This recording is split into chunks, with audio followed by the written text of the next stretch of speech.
All right, Samuel, how you doing? Welcome to the podcast. Doing good. Thank you so much for having me. I'm glad we finally made it work. I know. It's been a good time organizing it, but finally excited to be on. You were in we tried to schedule this like a few months ago. You were in Abu Dhabi, then you Yeah. were somewhere else. You've been traveling. You've been having a good time. Yeah, definitely. I'm lucky that I'm able to travel for work, so I was just, all over the world for that Mm. and first time in the Middle East, so that was pretty exciting. Mhm. And yeah, glad to finally be here. So traveling is, I think, the best thing in the world. And you and I do have a common thread that we both lived in China for a large amount of our lives. 100%, 100%. Yes, we do. So let's get into that a little bit. So where are you from originally? So I was born and raised in Beijing, China, Mm. lived there for 18 years and, did my elementary school there. Mhm. All my through high school, studied there. My parents moved there 30 years ago. My dad moved there 30 years ago. He's in the advertising industry. Mhm. So he really went there early. And, I was very fortunate to have seen China, really develop that very quickly throughout my childhood. And I was lucky enough to be able to work in China a little after university as well. Yeah. So saw what China was like post, the 2020s. And yeah, now back in LA. So excited. Yeah. I want to hear more about this. So, okay, so when exactly were you born? So I was born 1998. Oh my God! Wow. Okay, great. So I'm a little older than you. I first got to China in 2001, Hmm. and I set up shop in Shanghai. And I know your dad, Scott, and he was on the podcast a couple months ago. Hmm. So he was working for a big advertising agency in Beijing. So what was it like, kind of growing up and going to school in the capital of China? Because that would have been fucking epic. It was honestly very, very, very cool experience. So my mom really wanted my sister and I to speak very good Chinese. Hmm. So she put my sister and I in a local Chinese school for the first few years. And that was an experience in itself.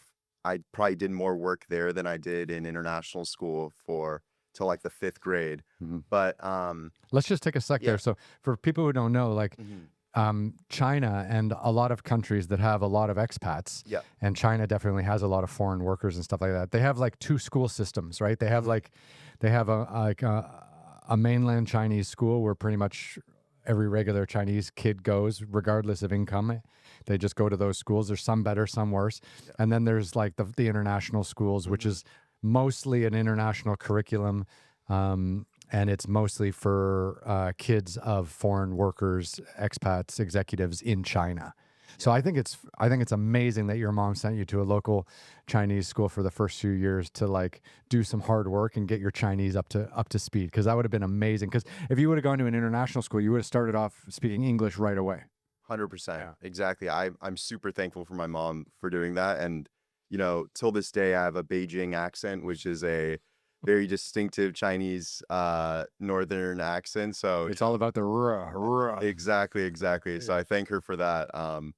But overall, it was a wild experience. Got to meet a lot of cool people. Mhm. Um, China was growing so fast, so there were people from all over the world coming there and starting their businesses, and it was just very cool seeing everything grow and develop. And every year, you don't really notice the change, but when you really look back, you see how fast China has really modernized throughout those past from 1998 to the 2000. It's just exponential growth. But you wouldn't have had any reference for it though, because you would have been so young. Like the thing that amazed me so much is like I went from Toronto, Canada, Hmm. which is a big city, but not dynamic in the same way that Beijing or Shanghai is, and much smaller. But you grew up in China, like you would have had no external references. Like for me to grow up in Toronto and then to arrive in Shanghai or Beijing, like you can feel the energy is different. You can feel the way they're going about their development is different. But Hmm. what like do you have any like early memories, because you wouldn't have had any reference to realize that you were, you know, in this mad rush of this global growth that China was, but before COVID basically. 100%. You know what's funny is we had the summer vacations and my parents would take me to Flint, Michigan. So that's where my dad's from. Go. So that was my reference point. I was like, wait a second. Yeah. this is like more modern, this is faster than Flint. But I mean, obviously that was a different reference point. But you're completely correct. Like I thought that was normal. I thought, you know, every place really built that quickly, but it was a once in a generation thing. Yeah. And what really shocked me was after college, I got a job at a tech company in China too. And I moved to Shenzhen and I was like, wait, this is completely different to, it's even growing faster these past, you know, from the 2020s to 2024, it was like Right. super fast too. So I was like, wow, China's really good at building these physical things, and they're really good at innovating on that side. So that was a bit of the reference.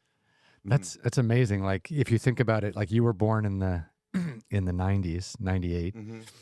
and Shenzhen really didn't even get started until like the, you know, maybe even like 15 years before you were born.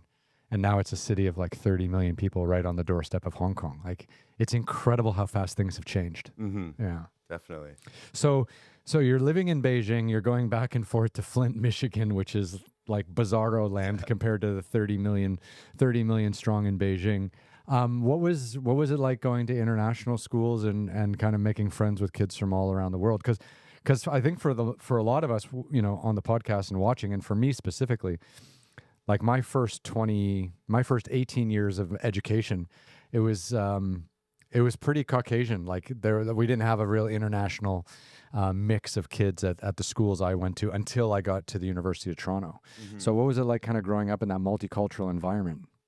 There were a lot of, you know, pros. There were a few cons. The cons were a lot of expats moved here. So a lot of your friends moved out after a few years. So that was like, there was a constant rotation of people. But the Yeah. pros were you met people from all over the world. And till this day, I can go to anywhere in Europe, a lot of places, like all these big cities in the US, and I can find some people from my high school. So the alumni network is huge because they're very, very global. And studying there, it was, you know, let's see. Did you go through the U.S. system or the British system? I went through the British system actually, so had to wear like full on suits to school, which was not too fun, and the teachers were a bit strict on that front, but Sure. but you know, it was great. I think everybody was pretty just, you know, they had traveled a lot, so they understood a lot about the world at a very young age, and it was a very good group of kids. I'm trying to think if there's anything very yeah. I think growing up internationally, like Hmm. under the age of 10, I think it really forces you to grow up quite quickly and Hmm. start to realize like everyone looks different than I do, or, you know, everyone has a different heritage or a different background than I do. And then it starts, I think you get to start to understand the perspective of other people in a Hmm. much more complete and meaningful way. Definitely. Yeah. I would have to agree with you on that front for sure. Yeah. Yeah, Hmm. that's wild. So you went through the British system. So so let's say you're 15 years old, you're living in Beijing, you're going to high school. All your friends are you know, children of all the Fortune 500 companies and people who are based in Beijing and embassy workers and all this kind of stuff. Are you thinking about like, okay, I'm going to go back to the US for university because your father's American and you've got ties to the US, or did you think like I'm going to go someplace completely different? Like I was always wondering what kids at these schools think of when they want to pursue further education and maybe even go outside of China. 100%. Before I tell that story, Oh yeah. I want to mention why I went to the British school is because my mom did too good of a job teaching us Chinese that my English was basically non-existent. And I think that was the reason Really? my dad really wanted us to go to international school, because he's like, I can't really talk to my kids that well. I don't know what to say to them. They only speak perfect, you know, they only speak Chinese. And my mom was like, okay, fine. This is the time to send them to international school so their English can be just as good. Mm-hmm. And I did horribly at these entrance exams for the US international schools. So it was kind of a funny story of in this school, so I went to Dulwich, Mm-hmm. and Dulwich initially didn't accept me because my English was literally just bare minimum. Even though you had a U.S. passport. Even though I had a US passport, they were like, I remember I went to the admissions counselor. They had to interview every student, Hmm. and he had a huge Scottish accent, so I couldn't understand him at all. No one can understand Scottish people. Exactly. And I'm like, hello. He's like, what's your name? What's your name, lad? And I'm like, Samuel Aaron. And he's like, wait, isn't your last name Kronick? And I had just like blanked on the term last name, and I just said, no, it's Samuel Aaron. And he went out and he's like, is this your son? Like, he says his name's Samuel Aaron. So it's a funny story. Eventually I was finally able to get in, and had a great time, and really stepped on my English from then on. It's funny though, like, because people who grow up in one country or grow up in the same country as their parents live and their grandparents live, they have no idea that these like funny little nuances exist. Mhm. Like here you are with American parents, mixed parents, Yeah. but like your father's an American passport holder, you're an American passport holder, but here you are at like 6 or 8 and you almost speak no English Exactly. because learning Chinese is harder, so you might as well get that out of the way 1st, Mhm. and then you can pick up English, Yeah. later. But you almost didn't get into the international school Yeah. because your Chinese was so good. Exactly. Yeah. That's something people who live in like LA will never really understand, I don't think. I know it's quite a funny story, and yeah. Did your parents want to send you to like a British boarding school at some stage? Because I remember that was super trendy for a while. Because like I grew up as an adult in Shanghai. Like I moved there. I moved there when I was 22, and I lived there until I was 40.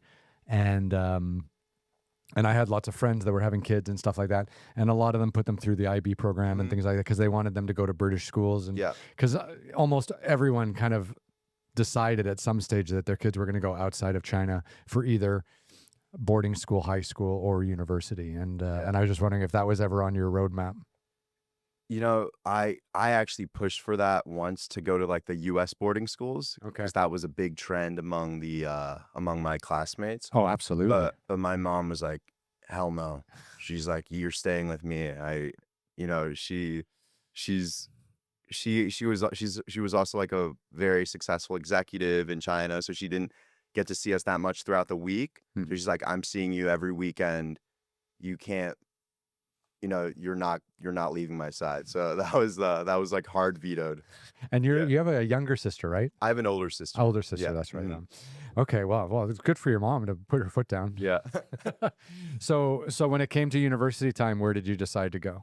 So I went to Northwestern, and I was actually deciding between the UK system as well and the US system, but ultimately went for the US system. I think, you know, I always dreamed of, going to school in the US, and thought the opportunities were way better, Mhm. and got into Northwestern early decision, and was very, very excited to go there. It's in the Midwest. It's close to where like I go every summer, Flint, Michigan. So that was um I mean, Flint wasn't a deciding factor. I'm just saying, but it was it was a great sports school, and I wanted to study economics, and they had a lot of great professors in that field. So that was a natural choice. That's wild. You grew up in an economic miracle, and then you wanted to study economics. Yeah. Oh, yeah. Sure.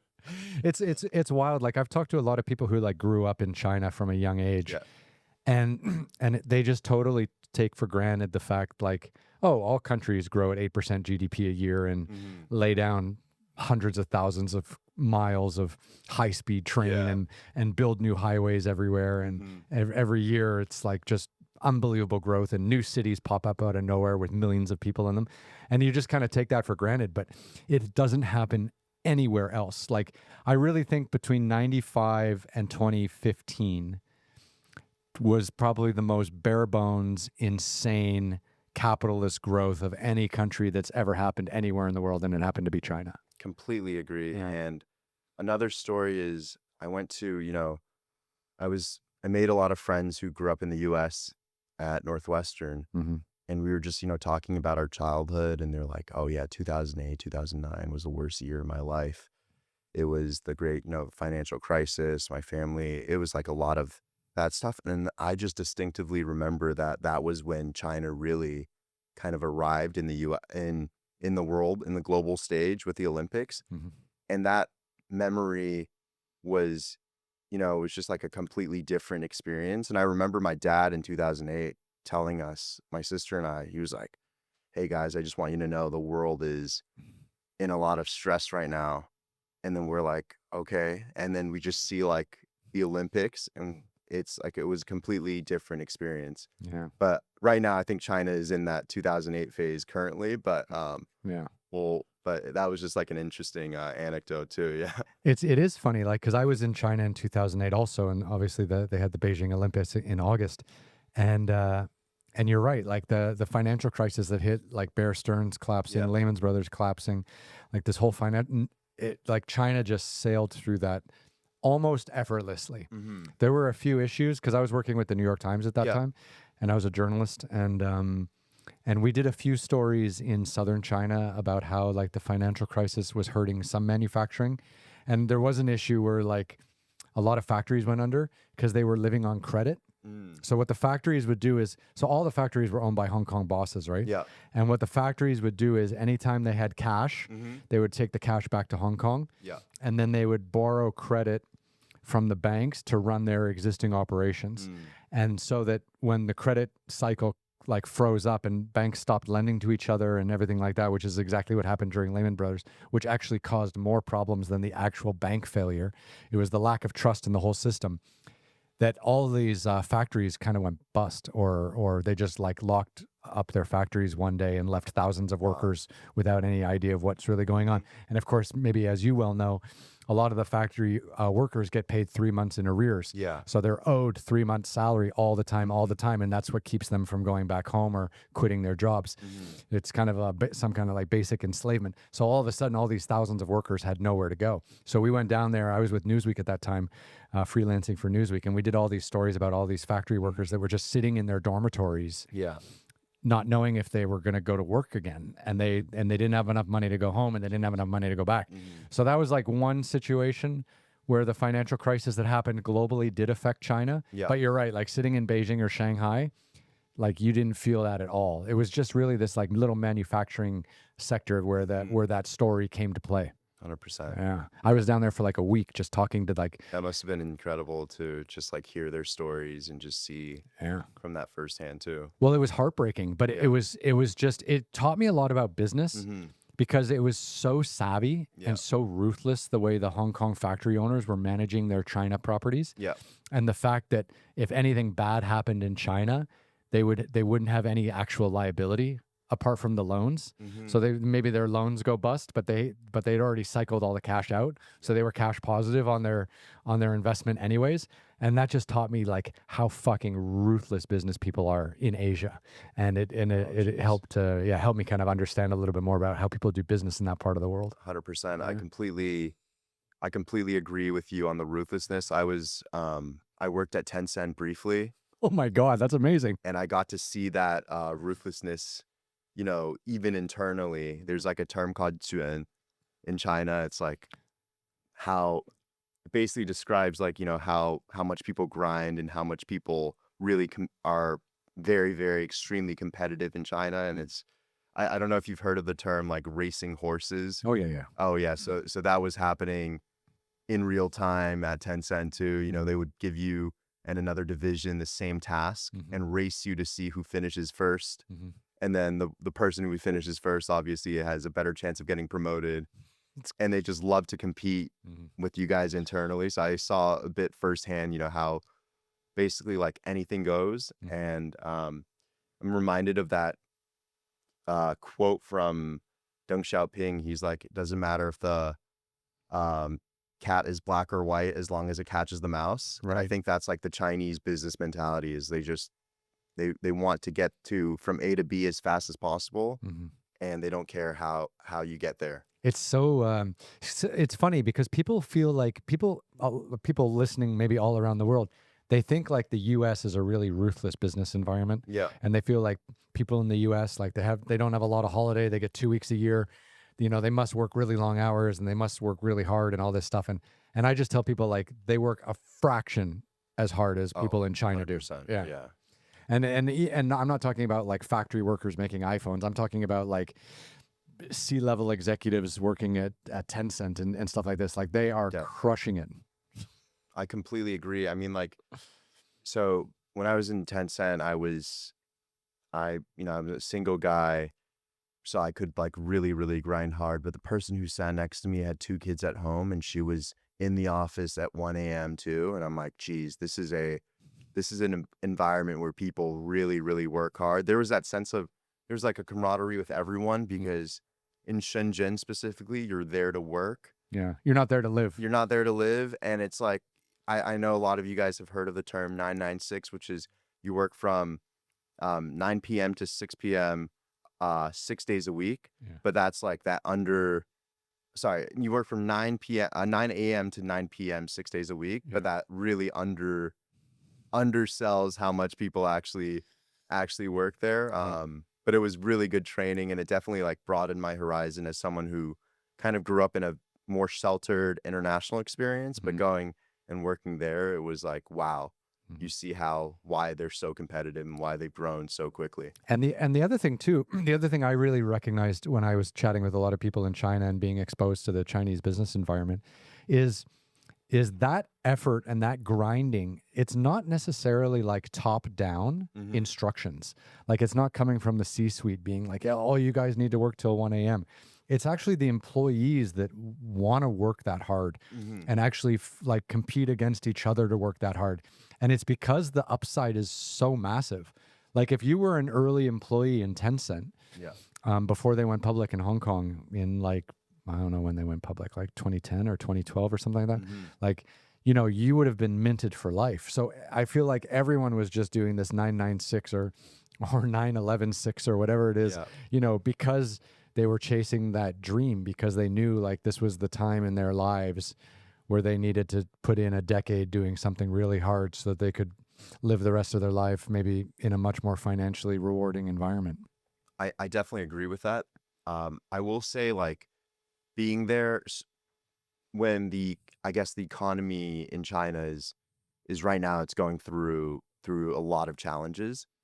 And I think the people are now working not fully out of that hope for like to change their life, but they recognize that, okay, there's 1,000 people that could have my job, and I'm gonna do whatever it takes to keep that.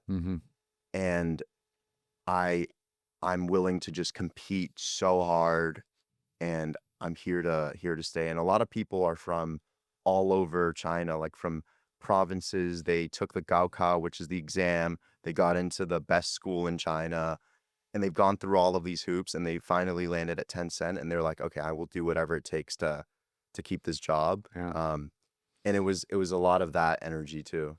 Yeah, that competition is something like people think like, oh, like 100 people applied to work at Nike in Portland, Oregon or something like that. But it's like you could get 10,000 resumes for a job at Tencent. And people just don't understand that competition. Exactly. 100%. It's wild, isn't it? Yeah. Do you miss that level of intensity?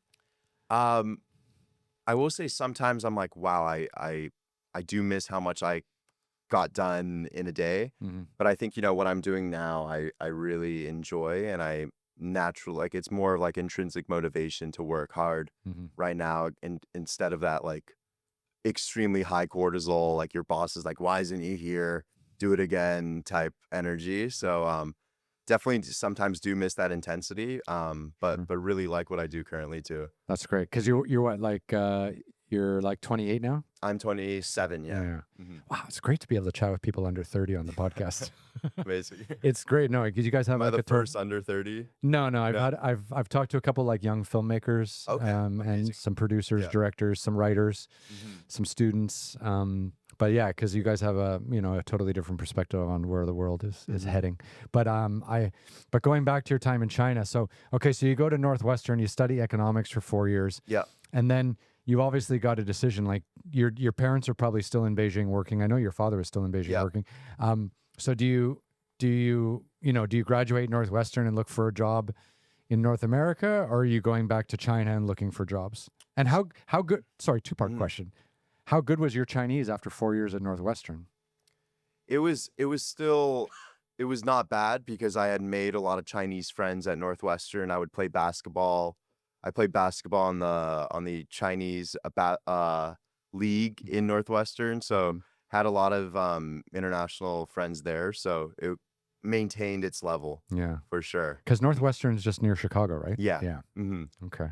And what was the choice about going back to China to work or trying to stay in the U.S.? So I had not thought of going back to China to work. I actually wanted to move to California and find a job there. Mm-hmm. And everybody in my class, they were doing, or that study economics at Northwestern, either went into consulting or investment banking.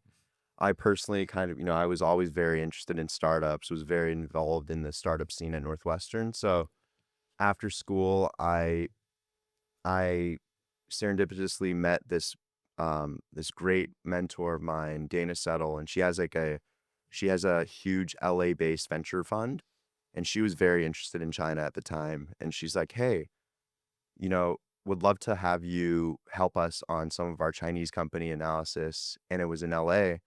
And I initially started, teaching the firm, I guess, what the Chinese tech companies were like, because I had used all of the apps and I could really dissect the learnings and share it with their portfolio companies. Mm-hmm. And then I started, working there as a consumer on the consumer team and did some enterprise software investing. So learned my ropes there. Mm-hmm. So was very fortunate to have, an early start into venture capital. That's amazing. hmm I'm still amazed that someone in the United States hasn't figured out how Tencent does their WeChat Pay. Like the Yeah. fact that you can go to a restaurant, a coffee shop, pay for a taxi all by scanning a QR code. Yeah. And why are we all still using this tapping shit and this face stuff? Like none of it, like, and this is technology that existed in China in like 2016, 2017, and it still hasn't been replicated here yet. Yeah, definitely. There's a lot of reasons for that. I think in the US, the gatekeepers like the Visas, MasterCards of the world, together with like Apple as well, like a lot of them don't want that power to go to the apps. Mm-hmm. Like Apple Pay would hate it if everything was done through an app and not through them. Mm-hmm. So there's like, those reasons, but there's so much, like in China, if you have WeChat, you understand it's just so convenient. Everything is in one app. It's amazing. Like I used to buy train tickets. I used to buy plane tickets. I used to book hotels. I used to pay freelancers that did editing for me. I used to do everything through WeChat. It was unbelievable. Definitely. Yeah. I know it's what inspired me to work there eventually. Yeah. Yeah. I think Elon's trying to turn X, the former Twitter, into some kind of like everything app. And I think he's going to make like payments possible soon at some stage. But yeah, you're right. I think the gatekeepers are putting up a hard fight. I also think too, like there's a common thread or a history of like US companies buying up patents of like new technologies that they don't want to see happen, and then just sitting on the patents and not letting things develop so that they can maintain their current monopoly. Yeah. And I'm wondering like if someone who's done all this like QR code payments and stuff like that, if someone's bought up those patents and is just sitting on them. Yeah, possibly. Anything can happen. Yeah. It's my conspiracy theory of the day. Definitely. Okay, so you finish up in Northwestern, you head to LA. Amazing. How long are you in LA doing the venture stuff before you go back to China? So I did the venture stuff for a little over a year. And then I actually joined this tech fellowship in it's called On Deck, where it was when I started to work, it was still during COVID, so I really didn't get to meet my team in person, or I didn't really get to network properly, I feel. So I really wanted to do something where I'm involved with a lot of young people and can meet a lot of young tech people from all over the US. So I did that program for a few months, met a lot of very inspiring people, and all of them were entrepreneurs and started their own thing. And I was like, okay, I really want to do my own thing here. So I started off I wanted to start a fund in crypto because I felt I had an edge in understanding of the space. And what year was this?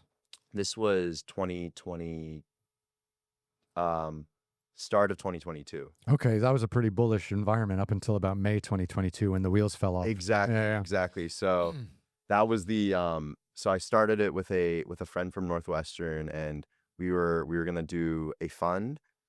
and I had fortunately had invested in Bitcoin very, very early, and I had a bit of capital to play with. So I started angel investing in a lot of companies in the space.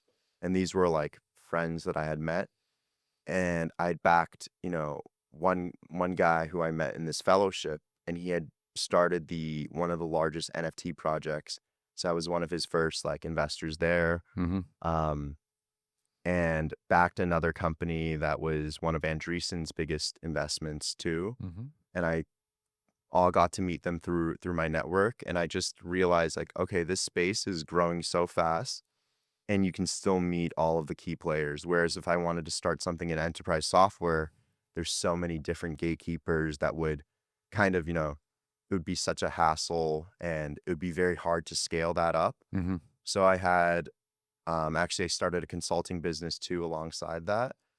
And Oh, you're very entrepreneurial. yes, because back then it was just like we felt like it was like a blue ocean. You could like really do what you wanted to do. Mm-hmm.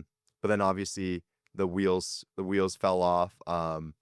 We were about to raise our fund, and we ended up not going through with it because we were like, okay, this space, it's going to be very hard to raise something based on this mandate, Mm-hmm. or if given how like the macro environment was shifting for crypto back then, like FTX had just imploded. Well, it was so let's go through it, right? Yeah. So I remember May 2022 really well, and I got into this space quite early as well, being out of China.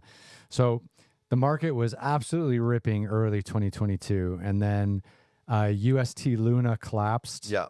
And destroyed a $60 billion worth of market cap. 100%. And then Three Arrows Capital went bankrupt, and that was a big hedge fund that was investing in digital assets, startups, and stuff like that. And then FTX collapsed in November 2022. So we had like 6 months of just complete chaos, and the Bitcoin price halved. But you're right, it completely shut down all investments in the space because people were just freaking out. 100%. Yeah. Exactly. It was definitely very brutal. So I was like, oh shit, I have to find my own, I have to find something else to do. Mm-hmm. And then I was like thinking, okay, what do I love? I love playing video games. I love investing.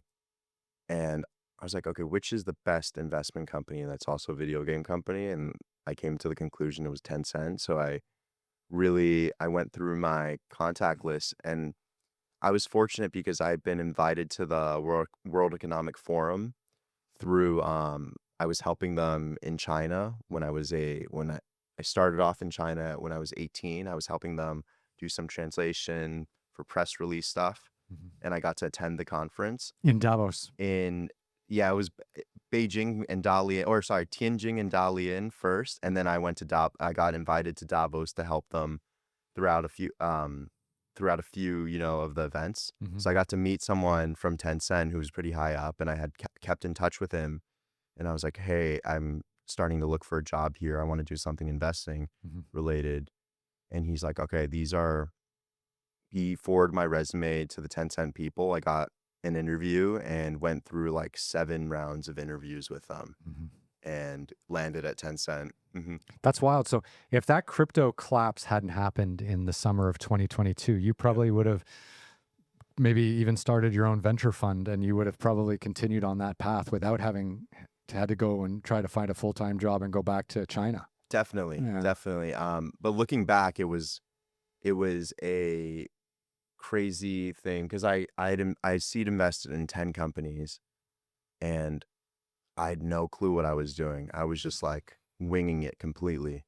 Yeah. And 8 of those 10 investments went to complete zeros, and one of them returned like all of my money multiplied. And I was just like, okay, wow, there is if I had not found that one good company, then I would have just like lit my money on fire. But I was very fortunate to have had those reps early, because I think that's very important for someone in venture capital you kind of see how hard it is to start a company. Mhm.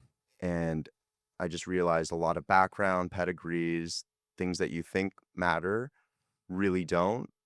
When you're really running a company, it's like a lot of it is grit, a lot of it is luck, but there's so many factors at play, and that kind of, really opened my eyes to the world of startup investing. It's wild, isn't it? Yeah. Like I was in Seattle last year visiting a friend, and he's a big venture capitalist here in the United States, and he was just saying like the thing that he looks for in founders is he only looks for founders who have already crashed and burned at least once, sometimes twice, sometimes three times. Hmm. Because he's like, I won't invest in a founder no matter how smart they are or how motivated they are if they've never failed. And he goes, the guys that have failed, the guys and girls that have failed, they've learned so much through those failures. It's like they already have a PhD in how not to start a company or how to start a company and avoid all the pitfalls. And that's what he looks for. He looks for people who have already massively failed. I think that is honestly a very, very good investment strategy, because Right. you don't like, you really can't, it's such a 50-50 flip if someone hasn't really done the startups before. And at Greycroft, what their mandate was they would invest in a founder that's had a moderate success Mm-hmm. before in a similar area, provided their new company, they brought in a lot of people from their old company into this new company. That's interesting. So, and the reason it's moderate is because if you've made too much money, they think, okay, this, you probably aren't as motivated, I guess. Yeah. And You're just going to coast. yeah, but then like the people who do it again, they're really, really about, they really want to hit it big, Mm-hmm. and they really, really want to do it. And I think, Sequoia also has that strategy as well. I don't know if you've been following, but they recently had a huge win in their portfolio. It was an Israeli cyber tech company called Wiz. It got bought by Google for $33 billion. Mm-hmm. And those founders had made, tens of millions. And they were like, okay, I really want to take what I learned, do it again, and do it way bigger. So they left Microsoft and started this, the fastest growing cyber company in history. Mm-hmm. And yeah, so like they've had that experience before. That's wild. Mhm. And of course, they're Israeli. Yeah, 100%. Yeah. Exactly. They're in like a secret IDF division that produces all of the entrepreneurs in Israel. Yeah. That's crazy. Mhm. So what was it like going back to China after living the life in Los Angeles for a little while? That must have been a tough transition, like LA to Shenzhen. 100%. Yeah. So I was I had a great, few years after college, and what I really wanted was some structure, and I thought I needed to tighten up some fundamentals, because at that time I thought oh my goodness, I had made a decent amount of money investing in crypto, but I just blew it all on this startup investing. And And you're still in your 20s. and I was like, okay, did I really learn anything other than I suck at venture investing? And I was like, okay, I need to learn the fundamentals and learn from people in the space. So it was I wanted that pressure and I wanted that structure. Um, but when I went back, I was like, okay, I'm definitely not meant to work a normal office job. I think it's just, once you've felt like the independence of being able to make your own decisions, Mm-hmm. it's pretty hard to work in a super structured environment. And I went back to China during the worst time, I think, because everything was kind of, mm, um, how do I put that? I feel like the economy was really, really struggling then. What year was that? I mean, this is pretty recent. This is like end of 2023. Oh wow, so Yeah. still struggling through COVID. Yeah, still struggling through COVID. I think the investing industry in China just had completely collapsed because nobody was taking any risk. Mm-hmm. Um, uh, and Tencent wasn't as well. So I was part of the Tencent North America video game investing group. Mm-hmm. And because the China-US relationship was rapidly deteriorating, Tencent was extremely nervous to make any investments in the US, Sure. because they're like, okay, we own League of Legends, we own 50% of Fortnite, we own all of these incredible assets, we own 10% of Snapchat, 20-30% of Discord. If we do another investment and somebody probes into us and sees that we have all of these technologies that are, have a lot of sensitive data on people, is all China owned, Mm-hmm. then that caused the whole portfolio in question. So we were just like taking the back seat. So I really didn't work on any live deals or active deals during that time. And And that's just because they already had so much investment. So they really wanted to like steer clear of any kind of monopoly conversations and things like that. exactly, yeah, they were kind of afraid of, okay, if they made a huge splash, let's say, the FIFA, EA Sports, EA was just bought by the Saudis, like that type of deal, it was, Tencent had the capital to, or could have the capital to do, but they would never pursue that in this mandate because they're kind of nervous that, okay, wow, another Chinese company is buying up our media assets. Mm-hmm. That would cause like, especially the hawkish like administration right now to really be like, wait, why are we selling our top tier media assets that a lot of children play to the Chinese? Mm-hmm. So that was like what they were kind of afraid of. And somehow the Saudis are better. I know. Yeah. Exactly. I mean, yeah, we'll see if that turns out to be okay. Yeah. It's crazy how the U.S. media and the U.S. Congress really drum up this anti-Chinese sentiment around like Chinese investment stuff. Like now, obviously, there's a ton of terrible Chinese investment. Like the thing that bothers me the most about the United States and China, and I think this is the thing that's going to come back and bite the Americans in the ass the most, is the Americans are selling farmland to Chinese businesses. Mm-hmm. And to me, this makes no sense because obviously as the populations keep growing and as America keeps growing, food security is going to be a huge issue. Like, I don't get why you would sell farmland, which is a really valuable asset, to any international buyer. And the funny thing is most Americans probably don't know that you, like myself or you, as foreign passport holders, you're American, I'm Canadian, we couldn't go to China and buy farmland. And people just don't get that. It's like, okay, it's great that the United States has this free and fair economy and that people can come here and kind of do whatever they want. But there has to be like some strategic assets that you just don't let other countries that you're competing against globally to buy up. And that the farmland thing has never made sense to me. Yeah, that, I completely agree with you. There's some things that the US they do that you're just like, you kind of question a lot. It's like also like a lot of my very talented colleagues at Tencent, they studied in the US and some of them really wanted to work in the US, and it's just extremely hard for talented people to even get jobs in the US because of the green card issue. And I'm like, wow, they could have, really, really contributed to some form of GDP growth that they were able to stay in the US. Yeah. And if you see like OpenAI's new team, like most of them are Chinese. Meta's like super intelligence unit, a lot of them are Chinese too. So it's like keeping the top talent, I think, inside the US is a big miss, is just what I've seen. Mm-hmm. It makes no sense. It makes no sense that an Indian kid or a Chinese kid or whatever can go to Stanford computer programming or whatever for 4 years or 8 years and end up with a fucking PhD and then have to go back home right away after they graduate. Like there needs to be like a 1 or 2 year leniency period where you have an opportunity to interview and get a job or something like that, or work part-time or whatever it takes. But the fact, like, the funny thing is like all these Americans, they really don't understand. Like they think that all these top engineers and all this brain talent that comes from internationally, they think that those jobs are being competed with other Americans, and it's not. Like there's a huge like gap in talent between like kind of the average jobs that Americans want to do and then the jobs that these super AI computer programmers and things like this can do. And if you're not pulling them from international, they're just going to start up their own companies in their own countries and they're going to build their own domestic champions abroad.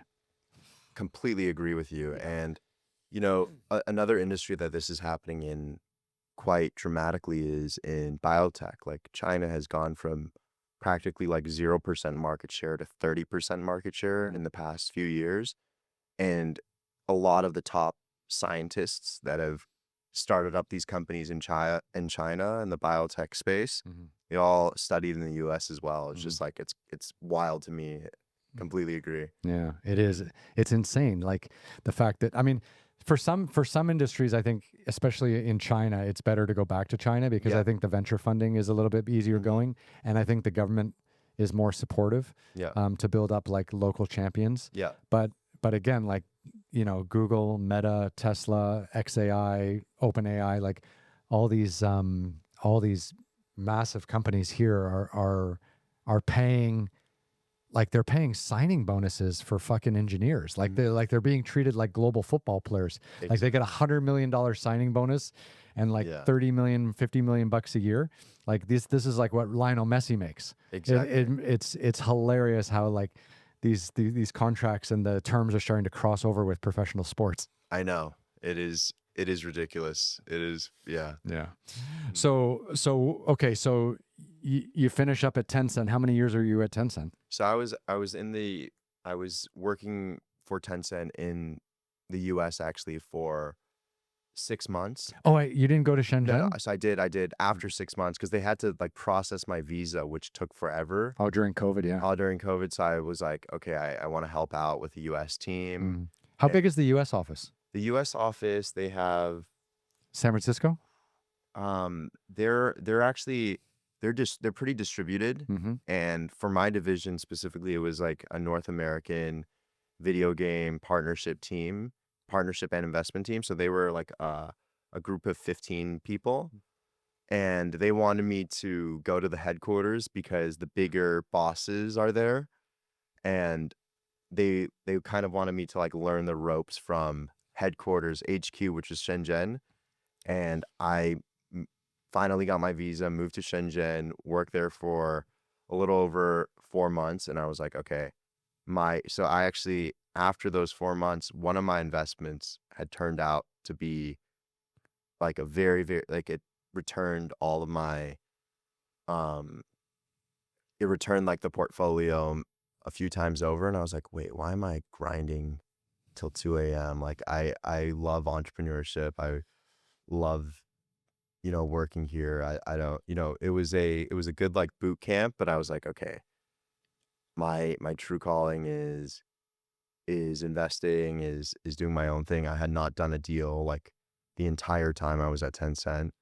I just like grinded to very, very late for, I don't know, like, what reason. I mean, I know what reason, but they were just like, they were trying to, everybody was kind of in a fear mode in China. And I was like, okay, this is not the environment I kind of want to grow in. That's wild. Yeah. What was it like going to the Tencent headquarters every day? Because like for the people who don't know, Yeah. it's like 2 80-story towers Yeah. in Shenzhen connected by like a sky bridge or something. Like Exactly. it's fucking unbelievable.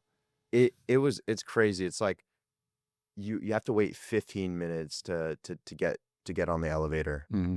And it's bare bones. It's like pretty Spartan too. It's not like a Google office that you imagine. It's just like, we're here to work. We're here to grind. Forget about personal mental health. Forget about physical fitness. Forget about diet. Oh yeah, 100%. There's none of that. It's a very ruthless culture.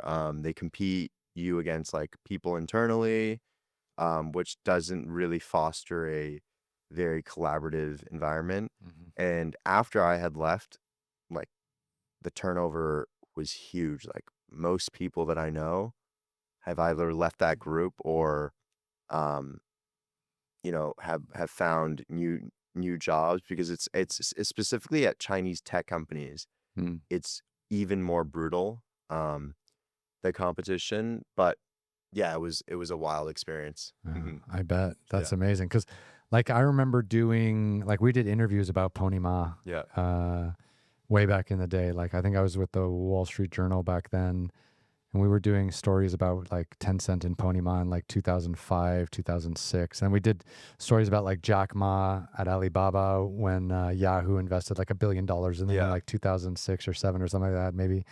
And it was amazing because like you could actually like walk up to these future billionaires and like shake their hand and be like, hi, I'm the photographer today and we're going to do a story about you. And you sit down and you do an interview.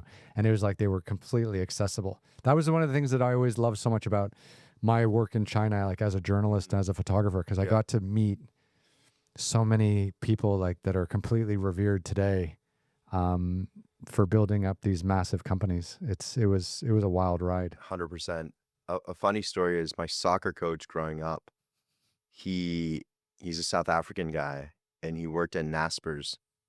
So he was head of Naspers China, one of the divisions. What's Naspers? It's a global. It's like one of the largest media companies in South Africa, Okay. and they had made a deal way back when. Oh, is this the company that owned like 10% of Tencent? 33% of There, Tencent. yeah, I heard about this. Yeah. So he'd gotten a ton of Tencent equity, and he was just like always telling my dad and I, he's like, "Oh yeah, Tencent is it's the best company ever." Mhm. And he had gotten like the equity, and he had just like made a ton of money there. Mhm. And he was also the reason that so I was like, okay, I had known about Tencent forever, even before like WeChat really took off. Mhm. And he was also the reason I got into crypto too, because he was a very entrepreneurial guy.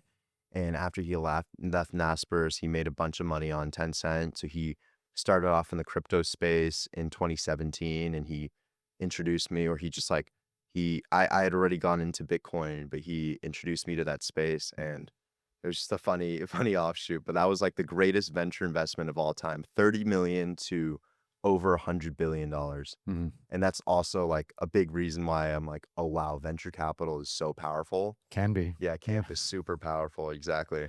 That's wild. Yeah, I remember reading about that South Africa venture company that invested early in Tencent, and it's Yeah. like the largest investment win ever, like including all hedge funds collectively in South Africa. It's wild. Like their Tencent stake is larger than the market cap of their business, which is pretty crazy. Yeah, it reminds me of it like on a lower level. It reminds me of Yahoo's investment in Alibaba, because after they made that investment, I think they bought like 20% or 30% of Alibaba for like $1 billion, and then like 5 years later, Yahoo was nothing Yeah. except this equity that they held in Alibaba, and Yeah. that was it. Like that was like Yahoo was a shell of a company at that stage, Yeah. and the most valuable thing on their balance sheet was their equity in Alibaba. Yeah, I know. It's wild. Some of these deals are crazy. But that was such a telling moment. Like that was a moment where tech titans in the United States were collapsing Mm-hmm. and Chinese ones were rising. And and from a news perspective, that was that was unbelievable to see. Like, because I grew up with Yahoo, Yeah. and like Yahoo, Yahoo was bigger than Google for a really long time. Yeah. And like everyone had Yahoo email addresses, after Hotmail and AOL. So it was crazy to think like Yahoo went from, being up here to just being complete garbage all of a sudden. It fucking blows my mind. It's crazy. That's how fast like tech moves, like you can be I'm reading a book, I'm blanking on the name, but they're just like in a tech wave. It's in every single tech wave they analyze, from railroads to cars to everything. You never know who's going to win, but a better strategy is you can for sure tell who's going to lose, like which industry is going to lose. Mhm. So the book was one of the main points was like betting on the rise of something is such a crapshoot. Like you have to get the top in class thing, but a more sustainable way to make money is just to short what industry you think this tech will kind of replace. Yeah. So that was like an interesting perspective, but yeah. Diversity is really important too. Like, because you mentioned it in your first round as a venture capitalist, Yeah. like, you invested in 10 companies, 8 of them went bust, one of them, returned your whole portfolio. Yeah. So like, it really is like that. Like you only need 1 or 2 out of 10 Mm-hmm. to really like make you whole again. And that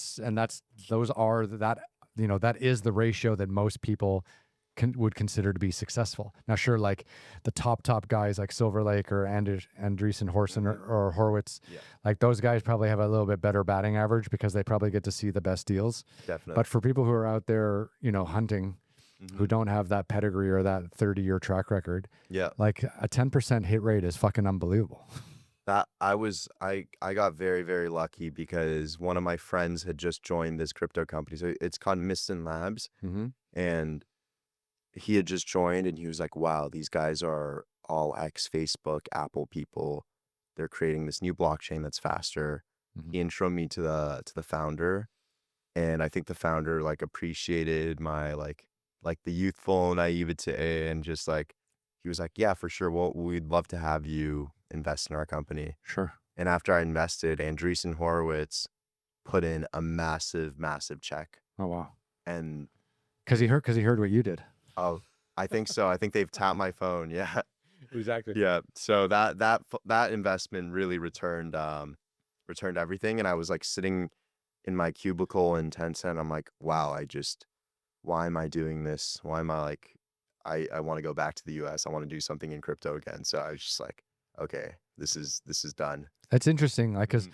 because I do think like if you're in the venture capital business and you're in tech, even if it's crypto, because obviously crypto is big in tech as well. Like, um, there's no better place in the world to be than the United States. 100%. Yeah, Completely agree. yeah, Mhm. it's wild. So how hard was it to quit Tencent and come back to the U.S.?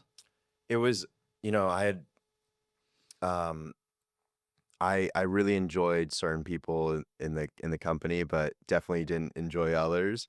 So it was like very easy for me. I was just like, you know what, I'm done. Like this is it was just like kind of,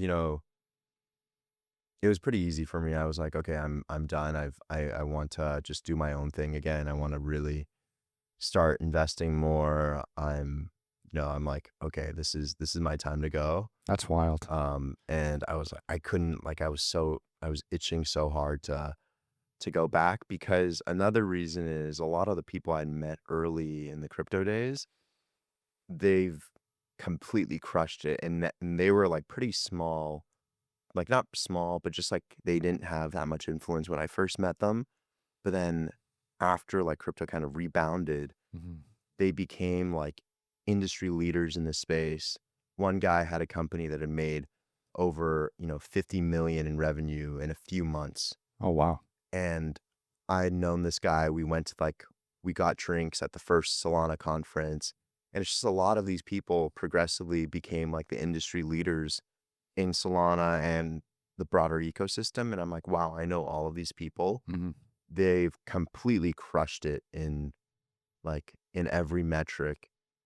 And I'm like, okay, it's time for me to get back in the game. And I have this network that I've made from my entrepreneurial time before. And I'm like, this is time for me to capitalize on that and just like try to do something here. That's wild. So there's probably a lot of people out there who think or who have seen stories that say like, oh, um, Shenzhen is like the Silicon Valley of China. Yeah. But I mean, maybe you can speak to this a little bit, just how different the culture is between California, Silicon Valley, and Shenzhen, Silicon Valley, and just how different the mentality is between the two. Because it's funny, because you're one of the only people I've talked to who's actually worked as a full-time employee and Yeah. maybe also as a venture capitalist or as an investor in both locations. So quite frankly, I did zero deals in China. So Yeah. I can't speak to that, but I could speak to like, you know, I think the mentality in Shenzhen is there's in the US, there's like you can always it's so much easier to raise money. In China, the venture capitalists are very, very ruthless too. It's just like a tough place to kind of start the business. But I feel like in the US, it's more story. In China, it's more like I want to see that result instantly. I want to be able to know that you can do this, and then I'll fund you. Hmm. Um, in terms of startups, when I was there, the startup ecosystem, quite frankly, in Shenzhen felt a bit non-existent because we were looking at hundreds of deals. Every portfolio company was struggling because there's no IPO window in Shenzhen. Well, it's because you were there during COVID too, right? So that would have Exactly. been because I remember like, fuck, I mean, even like 2005 to 2018. Hmm. I mean, the economy was just ripping. Yeah. And then all of a sudden, it really did come to a grinding halt. So for China to be like totally closed for 3.5 years, Yeah. and then for you to show up Yeah. and be like, okay, it's time to do some business, Yeah. like that must have been painful. Oh, it was very painful, and it was kind of like it was not depressing, but it was just like kind of it was a bit of a somber environment. Like everybody was nervous. The IPO scene is dead. People in China don't really acquire companies. In the US, like there's a lot of acquisitions going on constantly. There's a lot of M&A, so there's at least some relief point for these entrepreneurs. But in China, um, It's all IPO. That's how you exit. exactly, it's Yeah. all IPO. And in the US, when a venture capitalist gives you his money or his or her money, that's your money. Like if you lose it, it's fine. In China, they're like, okay, if your company's failing, give it back to me. Yeah.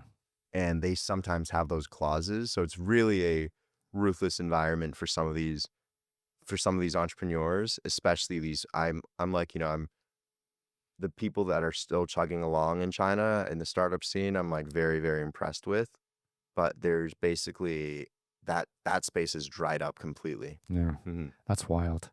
That's wild. So I mean, what's the biggest difference you noticed? Because you would have gone to Northwestern in what, 2018, 2019, Yeah. and then you would have gone back to work at Tencent in 2023. Yeah. Like, were you aware of any kind of differences between just the mood in China, kind of pre-COVID to post-COVID? Completely. It was completely a different environment. Like the optimism isn't there anymore. I think like the people don't really have a great belief that the future is going to be better than the present, which is not a great environment to be in because it promotes a lot of like in video games, we call it PvP, like player versus player mentality, where the pie isn't growing. You're not competing against the environment. You're more so competing against each other. Mm-hmm. So I think in a place where the pie isn't growing, people just focus on like, what can I do? What can I do to secure my whatever? And that doesn't really promote like a great environment to work in, I think. Yeah. But it definitely like opened my eyes up to like, oh wow, this is the real world. I've been so lucky throughout my entire life to have not needed to be in that environment, and it was a great like lesson in that respect. That's great. Hmm. I remember, so it was, I remember because China really got hit with a double whammy. They got Xi Jinping, who declared himself emperor for life, Hmm. which scared the fuck out of everyone. Yeah. And now he's in his third term. But that really freaked out people, and that halted a lot of investment in China Yeah. because people were nervous because this is something that hadn't happened since Mao Hmm. Zedong in the 70s. It was pretty established that every Chinese leader would come in for 2 4-year terms. Yeah. They would do 4 years, then there would be an election within the Politburo, and then they would do another 4 years, and then they would leave. Yeah. And then they would operate behind the scenes or pull their strings or whatever they had to do, but they wouldn't be the public face of China anymore. And then Xi Jinping comes in and says, "No, we're going to change that." So I remember China. I remember the Chinese business environment got so fucking cold to foreigners. Yeah. In like 2017, 2018, 2019, when Xi Jinping was kind of like putting his stamp on China and being like, this is the way things are going to be now. And venture capital in China really slowed down. Hmm. The economy really slowed down. Everything became way more political than it needed to be, which is always a bad sign. And then COVID hit, which was like a double whammy.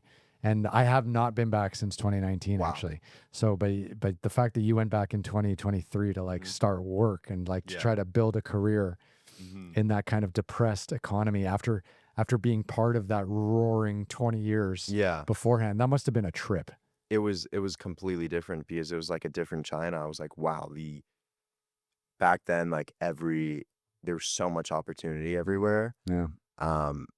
My parents used to say like if you're teleported to China, you would be successful if you were there like 20 plus years ago. Mm-hmm. But it's completely like a different vibe. And I think a lot of people had just lost a lot of money on real estate because the real estate market had crashed. Mm-hmm. And the social security system in China is actually way less developed than it is in the US. So people save a lot more in China. So there's like deflation risks other than, rather than inflation risks. So nobody was spending, and it was just kind of crazy. Yeah. Hmm. That's wild. That's wild. I would like to go back at some stage, but it's been a long time. But maybe at some stage this year or next year, I'll head back and just have a look around. What's crazy is like in China, growing up there, it was very fun because there's no drinking age. Mm-hmm. So we could go to the clubs as teenagers, which is kind of insane when I tell my US friends. Yeah. But I distinctively remember like I was getting a table recently when I went back to Shanghai and at this club, and I'm like, wow, the price is down like 70% since before I used Really? to, and this is the top club in Shanghai, and Which is what? What's the name of that club? it's called Is it the one on the Bund? it is the There's I'm a lot on the it's Bund. escaping me, but it's like there's one building, and each floor has its own uniquely themed club. Really? Yeah, That's wild. and it's owned by a gaming company. Of course. Yeah, and they like that's like one of the only profitable and growing clubs. Mhm. And this was like during a holiday, and I'm like, wow, this is pretty insane. Like how cheap the the a table at this popping place is. I'll get you the name later. It's called Inns. Inns. Okay. Yeah. That's Mhm. wild. Yeah. I didn't go out much in my last couple years Mhm. in Shanghai, but I just remember like, the nightlife on the Bund and stuff was quite unique and Yeah, quite special and quite international. definitely. Like you had people from all over the world coming in, but the places were always packed before COVID. It was Mhm. it's strange. Yeah. I'm really curious to go. I went to Hong Kong in 2022, or no, 2023. I went to Hong Kong Yeah. for the rugby sevens. Oh, wow. After years of having it Mhm. canceled and things Yeah. like that. And that was nice to see everyone like back out, but the city was still pretty depressed. Yeah. I can't imagine like what it was like going back to actual mainland China. Mhm. Yeah, no, I was like, so that club specifically, there were still a lot of people going, but the reason is like they just priced it so affordably. Yeah. But I'm just like, geez, this is like, I just saw it from that angle. But funny thing is my dad took a lot of students um from USC to China, because he's running this thing called the USC China Institute at USC, where they take 15 students and they take them around China to meet, businesses, to learn more about China. And from the outside, these students, I was like talking to them recently, and they were like, wow, China's amazing. China is doing this, this, this. So it's still, if you're not really working in that environment, you can't tell the struggles people are having, Hmm. because it's still so modern. Like the infrastructure is so good, it's so cheap. Yeah. But then the cracks start happening when you understand, what the people who are actually working there are feeling, the investment community, how they're feeling. And what it was like in 2015. Exactly. And Mhm. like the big entrepreneurs, I was privileged to have known like a lot of, successful people in China. A lot of them are leaving, or it's just very hard to continue to be pretty successful in that environment. So that was like a very interesting contrast. Yeah, no, I Mhm. bet. So what are you doing now? What keeps you busy? Like you're back in LA, Yeah. you're living the sunshine life. What's Yeah. what's it like? What's it like exploring the United States again as an entrepreneur? So it's been incredible. One of the companies I invested in, the co-founder of one of the companies left and started his own firm. So when I had no plan, I wanted to, take a few months off to just kind of explore what I wanted to do after I left Tencent. But then this guy texted me and was like, "Hey, come to Miami, um, and pull up and work with us for a bit." Plays like some Lionel Messi. Yeah, exactly. And then I went there, and I had not seen this guy for a few years, but we were pretty close back then. And then he was like, "Okay, come work out here with us." And he had just launched a trading platform Mhm. that was like, on the way of on its like increase. Like it was growing pretty quick. And I started working with him, and then I was like, I still had that bug of, I want to start my own thing. I want to start my own thing. So I had left that company for a bit to try to start my own trading platform with Mhm. a friend. And starting a business, that was like my first real tech business I've started. And I think just starting any business with a friend there's a lot of risk. And we ended up, having separate ideas of what to do with the company. So we went our own paths. And then I'm very grateful to this co-founder, or the founder of the first business, because he was like, "Hey, come back, work with us." Mhm. And when I came back, they had just launched a new product line, and it was a new way of funding creators on the internet. Mhm. And Like a GoFundMe. it's like a GoFundMe. It's a new version of a GoFundMe. It's called Bags App, where he's a marketing genius, and he's been through the entrepreneurial grind many times. And he was able to create this loop, this social organic loop that took us to #1 market share for a few days last January. Oh, wow. And we, you know, we're #2 market share now. Mm-hmm. And it's just been like a wild journey. Like, this was like the hit product. He's been working on it for 3 years, and he hit his like really, really overnight success last October, but it really accelerated last month. So if you're a creator on the internet, what you create a profile on this app, and then you can ask for funding in crypto or something? So the model is, let's say there's a Ryan coin. Somebody made a Ryan coin for you, and you're like, okay, I actually, maybe you told the internet, oh, I need XYZ podcast equipment, and somebody will make a bags coin for you, and people will start trading this coin, and they'll attach it to your Twitter or whatever social media channel you have. So you, as the creator, if you decide to claim, you earn 1% of the fees in perpetuity.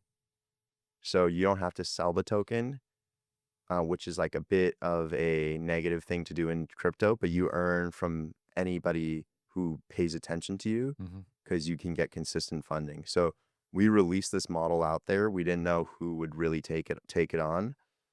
And within a few weeks, we had done over $1 billion in volume. And it was just like explosive growth. And it was people making coins for other people, and these creators were claiming it.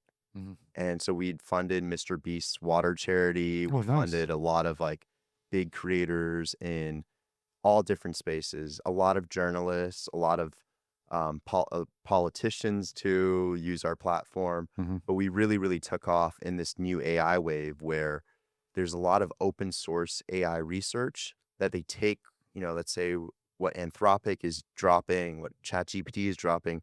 They use that software, and they build on top of it to create like really good open source software. All that is free, Mm-hmm. and there's very limited chances for them to make money. So a lot of them have started using bags as a way to fund their projects. And that's what really took us from a pretty obscure startup to like the #1 in the space. Mm-hmm. And it's just like a completely new wave for people to raise money. That's amazing, because you're right. Like, I think the way creators and journalists and people with voices out in the world, the way they're able to monetize their audience is their entire power, right? Yeah. And the way people are building their own audiences away from platforms like the BBC or Discovery Channel or Nat Geo, like that's MySpace, right? Yeah. And they're able to put videos up on X or YouTube or whatever, and build their own audiences there. And then, of course, to have your own currency or your own kind of reward coins, built into that audience makes perfect sense, because everything is becoming like a closed loop, or like a, in what are they? I was listening to someone explain this the other day.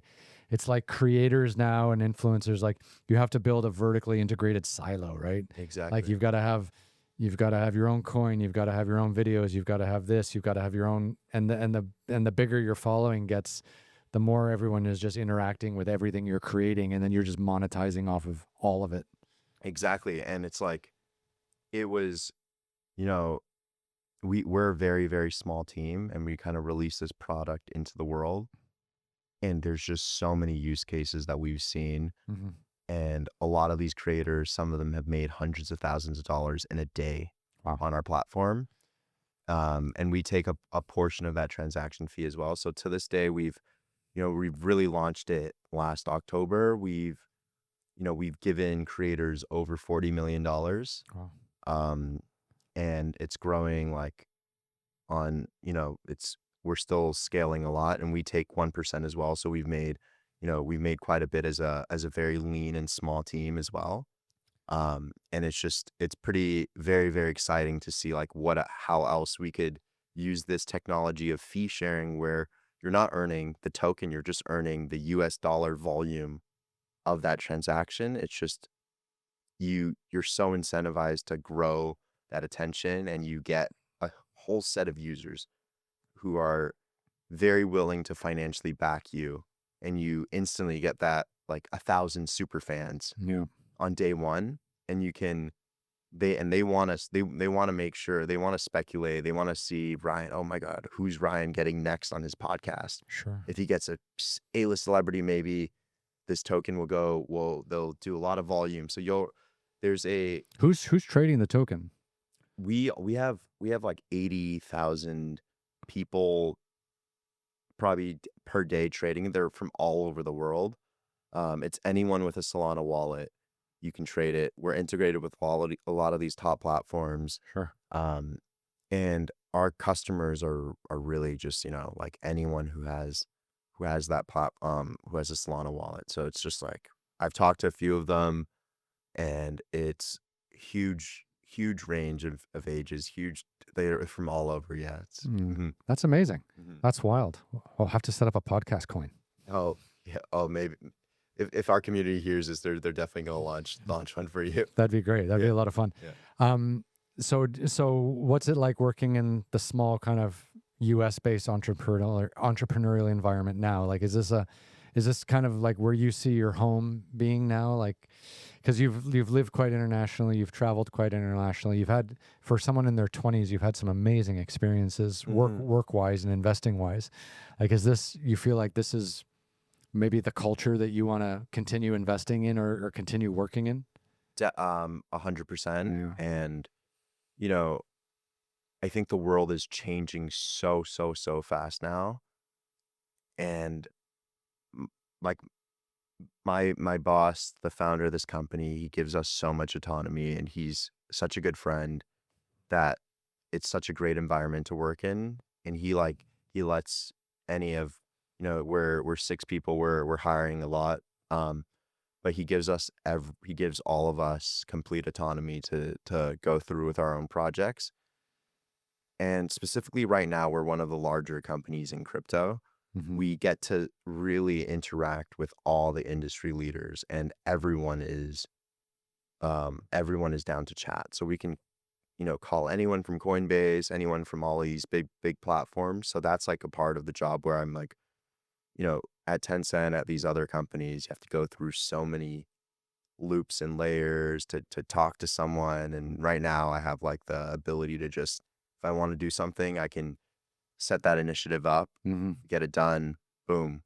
And it's just so much faster. And I think that's like what I really crave. And I love that autonomy, and I love working with a group of people who are really trying to do something ambitious. That's wild. Yeah. I was reading something the other day, like, and someone was saying, this is someone in their 70s, and they were kind of pontificating about how the world has changed over their 70 years that they've been around. And I always like listening to older business investors and stuff like that, because they get to see so many different business cycles come through.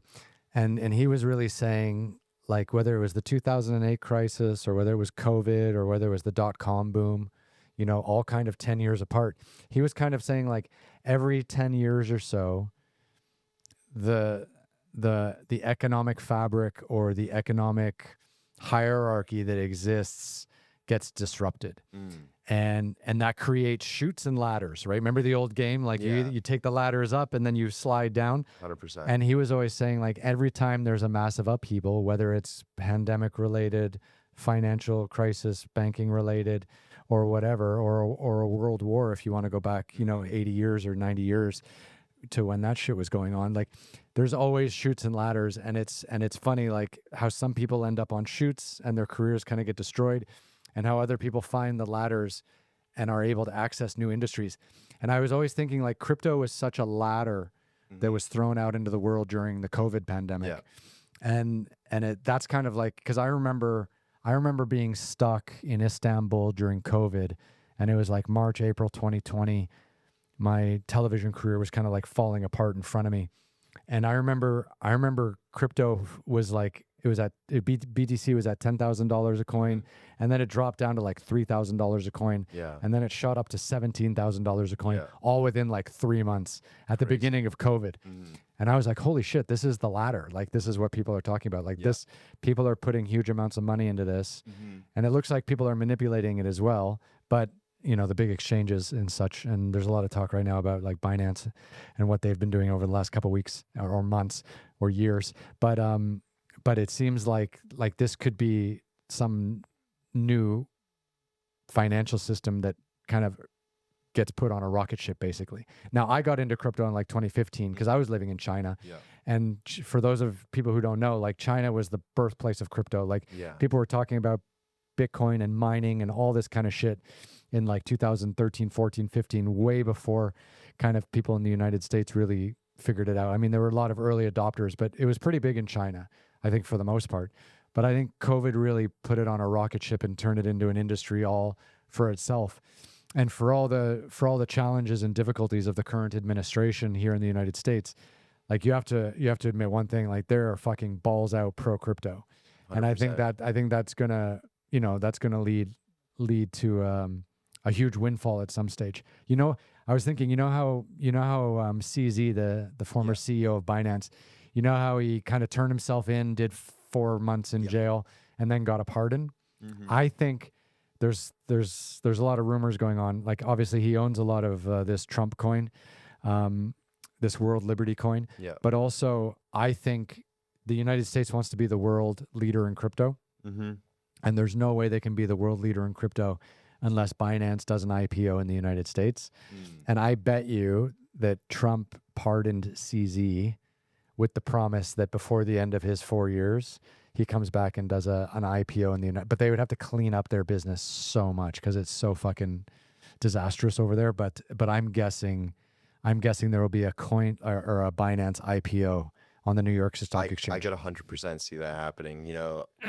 We've worked with Binance a bit before too. It's like there's they definitely, they're number one by far market share. So they've have so much power. And I think the industry right now, I think a lot of people are critiquing CZ because they think October 10th was a huge crash. They think it was caused by Binance.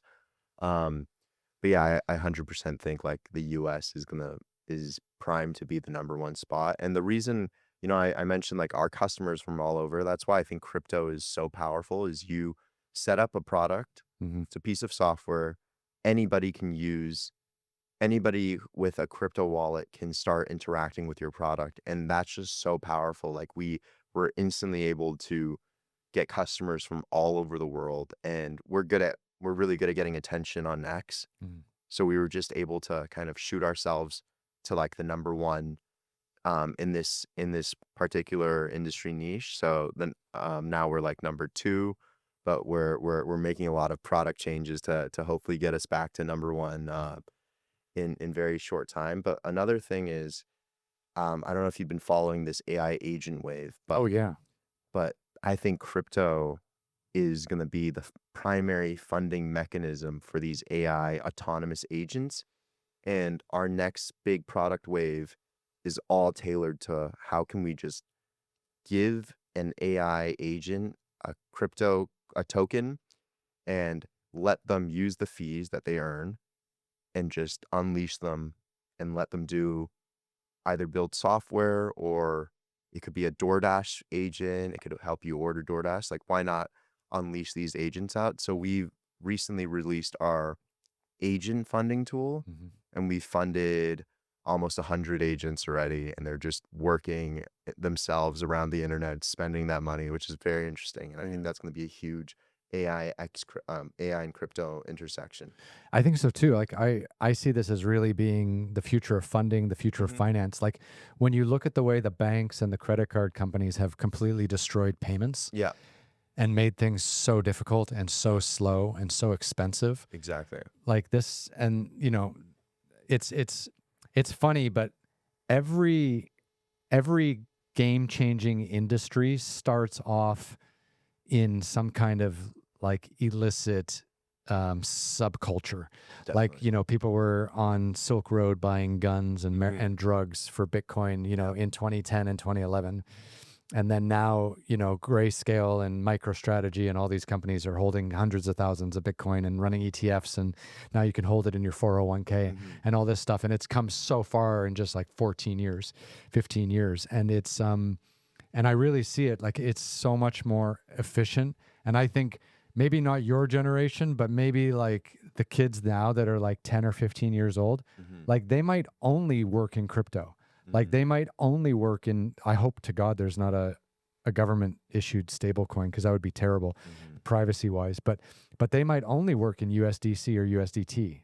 Like, and that might be all they ever know. Like they might not deal with fiat at all because it's so inflationary or so just completely baseless because it's falls in value so much. Like I was having a chat with someone the other day. As I was in Switzerland actually, and someone was like, "Tell me about stable coins." And I was like, "Well, look, you take a bank like J.P. Morgan Mm-hmm. Chase, right? Yeah. Okay, J.P. Morgan Chase, they take in $100, for example, and they keep 20% of it on their balance sheet, and they lend out 80% of it to generate new business so that they can expand their balance sheet. Mm-hmm. But at any given time, they only have about 20, 25, 30% of their actual capital liabilities in cash on their balance sheet. And cash is usually short-term government debt, right? Yeah. Okay. But then you look at a stable coin like USDC or USDT, Tether or Circle. Circle's publicly listed, Tether's based in the Caribbean, Mm-hmm. Cayman Islands, I think. But here are these two companies that have created this stable coin. They obviously have first mover advantage, but they are one-to-one backed by US treasuries. So that means like every single digital dollar they put out into the ecosystem is backed by US short-term government debt, Mm-hmm. which is still considered to be AAA quality and the greatest kind of debt. So you have these stablecoin companies that are better capitalized and more transparent than JP Morgan Chase. Mm-hmm. And that is fucking bananas. Yeah. And that's why I see this as being the future of finance, is because these companies aren't fucking you the same way banks used to. Mm-hmm. And they're actually super transparent because everything's on chain and you can see what's going on. 100%. There's no shady back dealings. There's no, misallocation of resources because you're trying to expand your balance sheet, and break the bank or break your investors. It's unbelievable. I think to me, Tether specifically is absolutely the future of finance. 100%. And like if you have money in your savings account, you're not earning that yield. But if you have a stable coin, it's so easy to earn that yield from, that 4% you get from treasuries. You can, for example, in Coinbase, they have a big USDC partnership. Mhm. If you have any USDC on Coinbase, you could just put it there and earn 4%. And that's like higher than your savings account. And right now, the big push is 24/7 trading for equities and for every type of instrument. I don't know if you've been following Hyperliquid at all.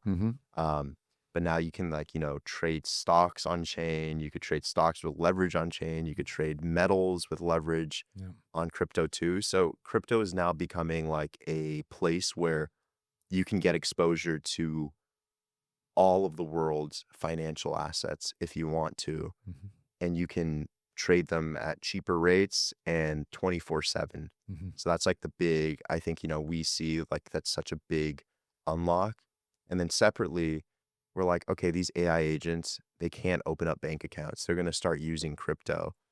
And once we start giving these agents money to play with and they're getting smarter and smarter, they're going to operate on these crypto rails as well. Mhm. And the stuff we're seeing right now, it's like science fiction. Yeah. And we're like, wow, this is even projects just like launching on bags Mhm. that are using these agents. Some of them are doing like science fiction stuff. Like there's this thing called Moltbook where it's a social network for these AI agents. And Oh, wow. And they talk to each other. they talk to each other. And another funny project, there's one on bags. But these agents, they need humans to do tasks. So they created this job board where they're like, okay, we're going to give humans $50 to hold a sign that's promoting our agent coin. And a lot of this stuff is still like really early stages, but it's like the AI is now hiring people to do things for them and they're paying them in crypto. That's wild. And if you just extrapolate out, like you're just like, wait, what else is going to happen now? Mhm. What happens when these agents start paying each other? Mhm. and things just get very science fiction like esque very quickly. And that's like what we're really excited about. And we're building a lot of infrastructure to just like fund not only all the creators in the world, but we're also going to try to fund all these AI agents in the world and let them, you know, do good or give them some capital to play around with and see what happens. That's amazing. That's like real AI is when AI starts making investments and generating returns. 100%. Yeah. I mean, we have one of those that does that right now, but he's not too good, or it isn't too good yet. But we think like as the models start getting better, it's so clear, you know, That's what's going wild. to happen. That's wild. Mhm. I see a world when I look at a company like Tether that created USDT, the main stable coin. It's the most traded stable coin in the world, most traded digital asset in the world. It's really interesting because I see a huge trend in the next like decade of there's going to be a huge transfer of wealth, right? Yeah. And I really see people who are in fiat denominated investments are going to suffer from inflation, Yeah. and I think there's going to be like a huge debasement there. But what I really see is the next 10 years, I see companies like Tether who generate 12 to 15 billion dollars US dollars cash flow a year Yeah. on the interest that their treasuries make based on the stable coins that are out in the digital asset ecosystem. Yeah. So I really see companies and individuals who have figured out a way to generate good returns on investment using crypto, Yeah. and then using that cash flow to buy real world assets. And like for those of you who don't know, like crypto or Tether, they tried to buy Juventus a couple months ago. They might try to buy another football team. Like here's a company that's making all their money on crypto transaction fees and also holding government debt to back their crypto. And they're generating so much money on that. And there's only like 30 employees. And now they're going out and they're just investing in all kinds of real world assets. Like I was reading something just like before you arrived this afternoon that says like if Tether was a country, it would be the 15th biggest holder of U.S. treasuries of any country in the world, because that's how they fund their business. And they're generating all this cash flow and they don't have anything to do with it. And now they're just going to start buying up all these real world assets. And I see this being on steroids in the next decade. I completely agree with you. And I think that's why the US is so aligned to becoming a crypto friendly place, is because they always want people to hold their debt. And once you get USD DT in the ecosystem, it really rarely comes out. Yeah. And it's in that crypto ecosystem now. So it's very like the holder of USDT, it's very, very stable holders of the debt. They don't sell it immediately. They don't threaten the US to kind of floor, I'm going to sell everything, you know, like some of these companies that are doing or trying to gain leverage with the US are trying to do. So I think it's very aligned with the US's mission to become that capital, because the faster USDC grows, it's really, really good for them. I bet you at some stage in the next year or two, the US government passes a bill saying any crypto company based in the United States has to keep 80% of their treasury in US government backed treasuries. You know, their corporate treasury or whatever they back their digital assets with Yeah. has to be 80% in US government debt as a way of making sure that they can keep printing money and wasting all of it like they do in Minnesota and California. You know, but I absolutely believe that they will come up with some law saying like 60, 80, 90% of whatever is out in that digital asset ecosystem has to be backed by US treasuries. I completely agree. I think that's for sure, you know, what's going to happen. And it's just like USDT, as you say, they're making so much money. They have 30 people. Funny story is my dad's client is actually Tether. I crypto pilled my dad, and I was like, you have to work with these crypto companies. So one of his ex colleagues is now the CMO of Tether. So and this team is just operating on a different level. Like they're all in Switzerland. They have this they bought a ton of places in Lugano, Switzerland, and they're just a killer team. So small, but generating so much cash flow. It's like probably like the highest revenue per employee company of all time. Next to OnlyFans. Yeah, exactly. True. Yeah. It's Yeah. incredible. That's wild, man. Mhm. That's so cool. I mean, like you must be, this is really your generation's ecosystem to play in. Like Mhm. I think the big whales, like the Winklevoss brothers and you know, Michael Saylor and all these guys, like they're kind of my generation. They're kind of in their 40s and 50s. Mhm. Maybe Saylor's a little older. But like, and they're, you know, they're the OGs that have stabilized the ecosystem. Yeah. And now it's like it's your generation, people in their 20s, to go out and like build in it. Mhm. And I really see that, like, I really see that playing out in real time. Like, okay, the Sailors of the world and the Winklevosses of the world, they've used their digital asset exposure to financially create an exchange like Gemini, Yeah. or financial products like Strategy's doing, you know, in order to build their Bitcoin treasury. But it's like, it's up to young people like you to figure out, like, how do we fund creators using this? How do we fix payments? How do we, you know, how do we create a faster exchange, like, or a faster, just a faster way or a cheaper way of doing everything? And I think like that's your task. 100%. And that's why we're like, you know, our team is just so intrinsically motivated every day. It's like we're so lucky that we've crossed the like that early stage of the startup. You know, we like this founder has a lot of resilience. Like the first few years, it was very tough, and he had just come off from a very successful company, and he finally iterated it into something that's hit product market fit. And we just have so much attention. We have a lot of these integrations now with these big tech companies in this space. And we're like, okay, now it's our real chance to kind of scale and grow. And the great thing and also the bad thing about crypto is like a lot of the talent that a lot of our competitors, they leave really quickly when things get bad. So we just like doubled down in this recent crash. Um, and we were able to gain up a lot of market share. So we were like 5th or 6th in the market.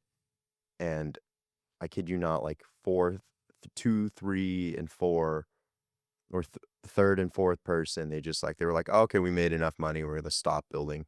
And we're just like, okay, we just took their business. And our man, like, you know, the founder of the company is like, okay, we just have to keep building, keep shipping. Like, we don't know what's going to really hit, but we're here to stay. And that like really resonates with a lot of our community. Yeah. You got to keep throwing spaghetti at the wall and see what sticks. Exactly. Yeah. Exactly. And the day you're done throwing spaghetti is the day you might as well just fucking retire. 100%. 100%. Yeah.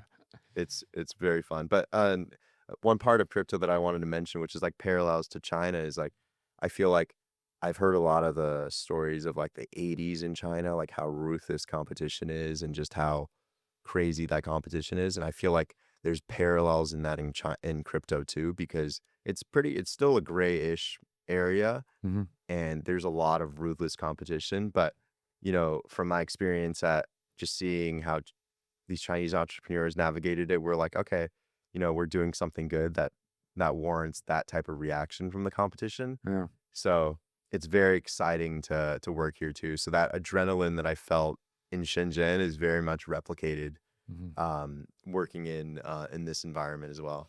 I really hope crypto can become mainstream, but also too, I just feel like governments are so not trustworthy and they're so tricky that, you know, because like if, you know, being crypto wealthy today, you know, you can do things in such a way. You can self-custody on like a ledger or a Trezor. You can, you know, have your capital on an exchange like Coinbase, Gemini, Binance, etc.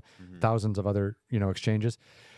But it gives you a chance to, like, you know, if you live in a tax-free environment, you know, you don't necessarily have to declare any of your wealth. So therefore you don't have to declare any of your digital assets. So it allows you to have like a savings account that no one knows anything about. Yeah. And that's incredibly attractive. Like everywhere else in the world other than maybe the United States, where, you know, the IRS is ruthless about collecting tax. Yeah. But the thing that worries me the most, and I see this all the time, so like there's a lot of countries in Europe that have now recently come out and said, okay, 0% capital gains on crypto if you hold it for more than like a year or two or three, right? But my fear is that they're going to get all these whales to come out and declare their crypto so that they can be capital gains free after 3 years.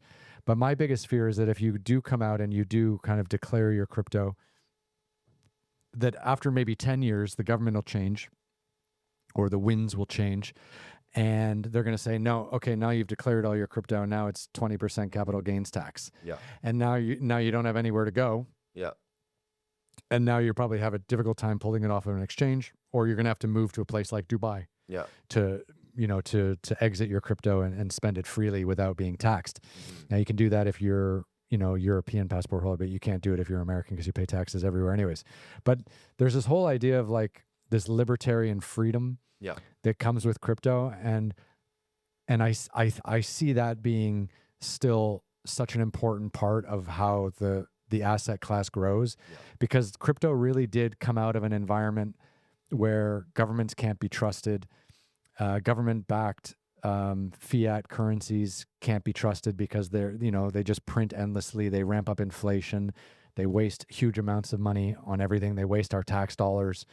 Crypto was the way for the little man to fight back and get some semblance of economic freedom and economic stability, and maybe even participate in some kind of economic growth that wasn't government owned and choked to death.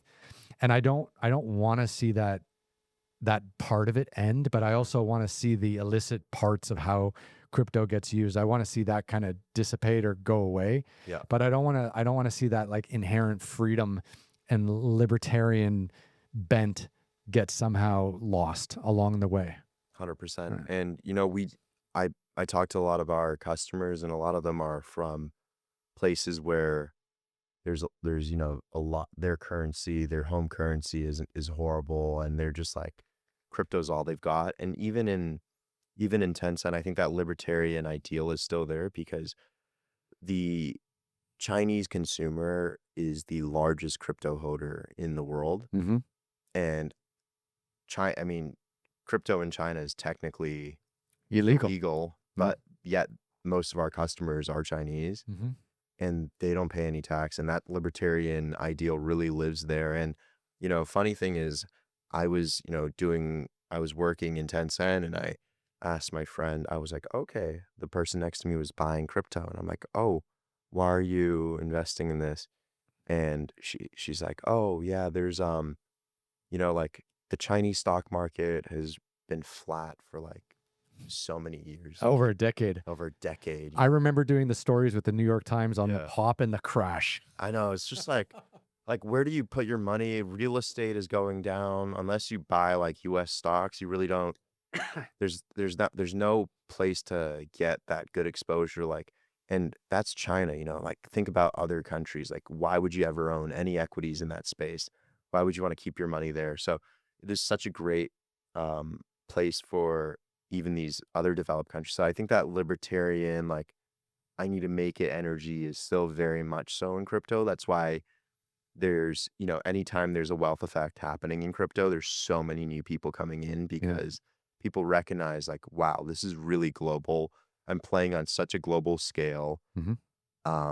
Everybody, and to me, it's like, it is the best place to build, because there's still so much opportunity in this space, and I don't think the winners are set yet.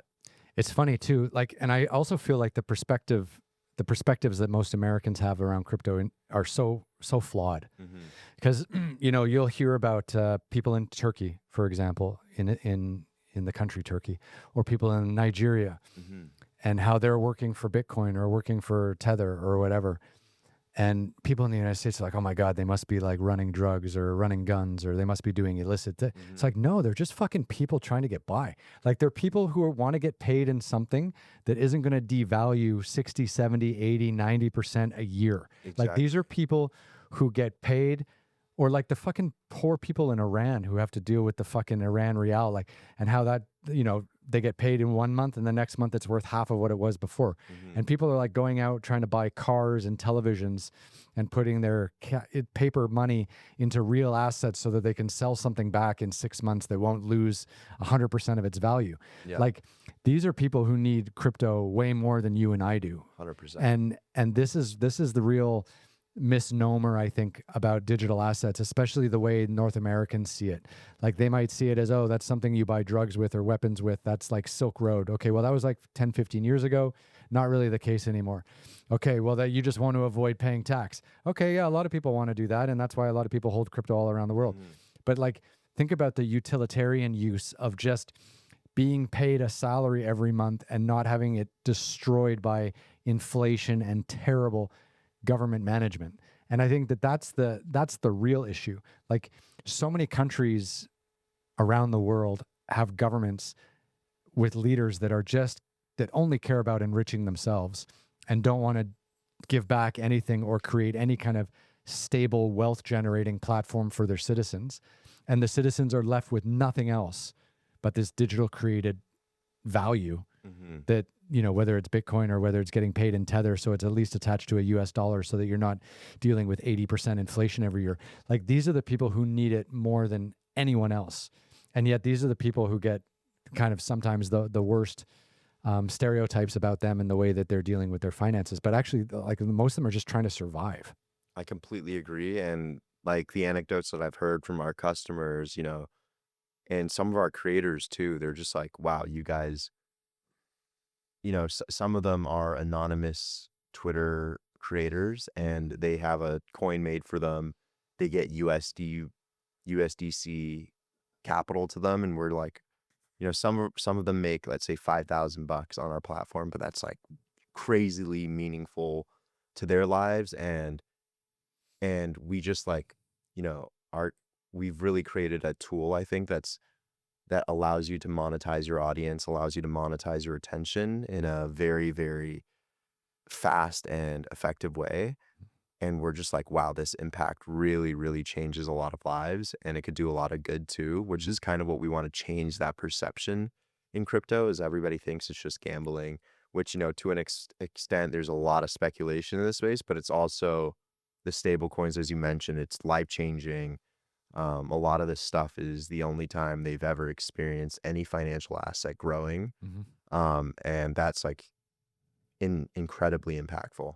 Absolutely. It's bizarre, like, I see cryptocurrency and this whole ecosystem growing massively over the next 20 years, only because the trust in government and the government's ability to perform and create, stability economically for its citizens will just continue to fail.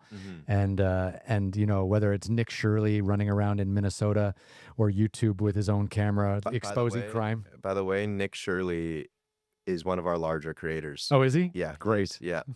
So he's we've chatted with him, and he's claimed his fees from the Nick Shirley coin that somebody made for him. Brilliant. Yeah. Brilliant. I love that. I love that a 22-year-old Mormon kid from Utah is running around Minnesota trying to figure out what's going on while his mom is running the camera.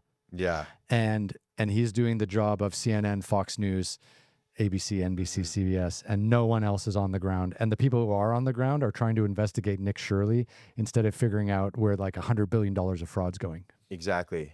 It was insane, and it's just getting started. Yeah. This is going to be, there's going to be 1,000 Nick Shirleys created from Nick Shirley. Yeah. And hopefully it's going to give Americans some trust that the money that they pay in tax every year is going to some amount of good. I've always said to people, I've always told people that if you really break it down, California should have like a 10% flat tax for everyone and everything. And I promise you, if it was actually well run, every single person who needed government support would get it. I completely agree. And that's like, they have the highest tax revenue of any state. Eighth biggest economy in the world. Or sixth biggest economy in the world. It's crazy. And you're just like, what am I like on the drive here? I'm like, what are these roads? Like, come on, and the World Cup and Olympics are happening here very soon. So And Beverly's a mess. Santa Monica's a mess. Sunset's a mess.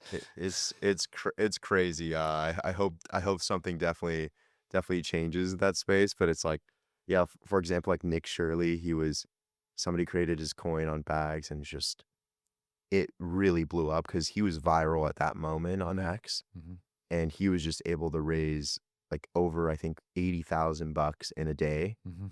and it was able to fund him for like many months of his travel and everything. We just constantly have those anecdotes too, Mhm. and anytime something viral happens, somebody is raising money for the creator, and you can really like, I think we've created like an interesting way where anybody can really just monetize their attention in a very quick way. Mhm.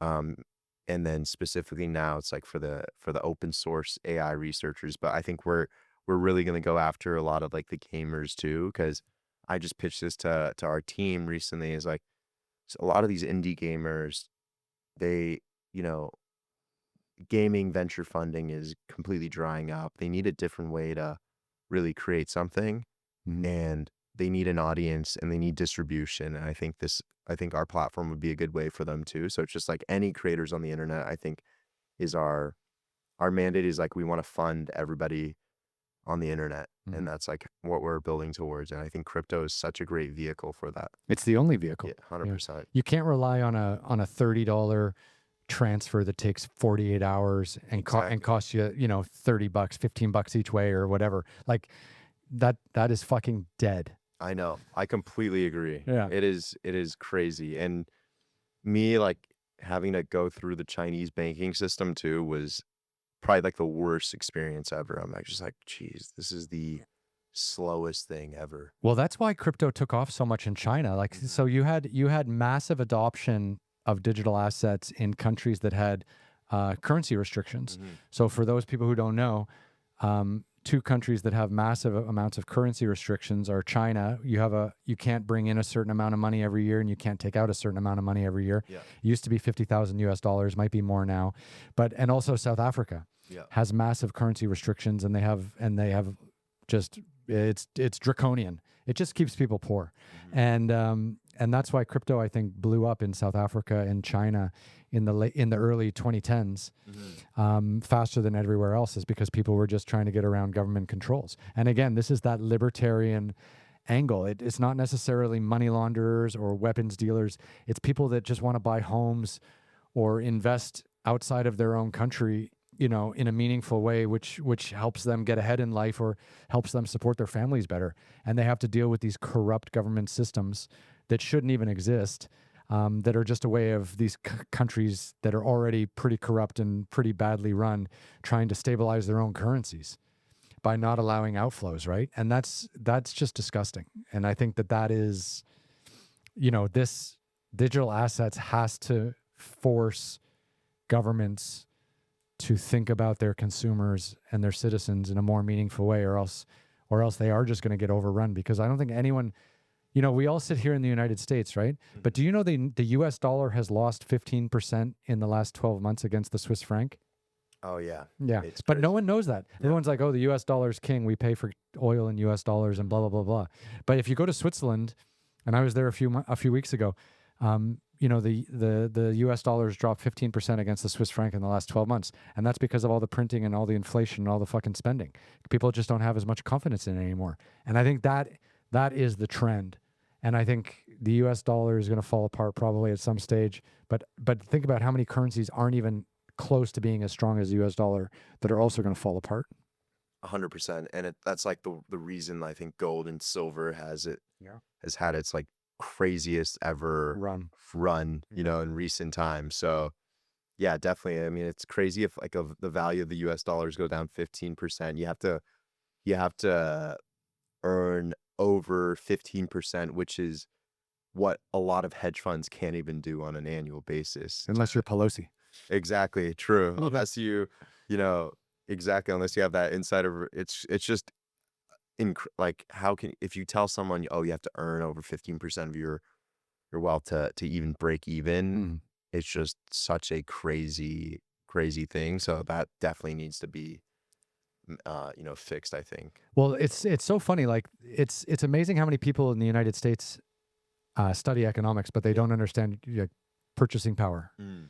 and they don't understand, why goods go up in price. It's because the U.S. dollar is going down, Yeah. and they don't understand how other currencies are manipulated, or why people have less faith in the U.S. dollar, and they don't understand how, why their purchasing power is decreasing, or why the stock market goes up 50% at the same time as the U.S. dollar goes down 15%.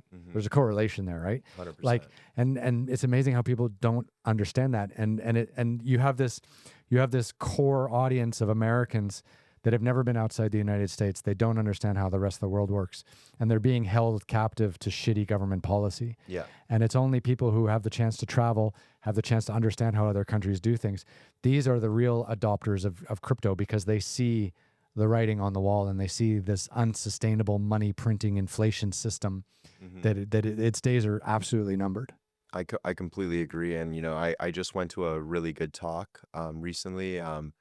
He's this comedian named Jesse Appel. I don't know if you've heard of him. He has Jesse was on the podcast. Oh, Jesse was incredible, amazing. So he's awesome. He's the T-man. yeah, he's a T-man. He's a very, very smart guy, great family friend. And he was just mentioning, your dad introduced me to him. yeah, he was just mentioning in his talk, like, he was like, you know what, like, with the VPNs and everything, the Chinese understand the US population and everything so much more than a person in the US could ever understand of China. And there's that huge discrepancy. And I think, if people had like a more global perspective, you just learn so much, and you just have such a great view of, really what's going on.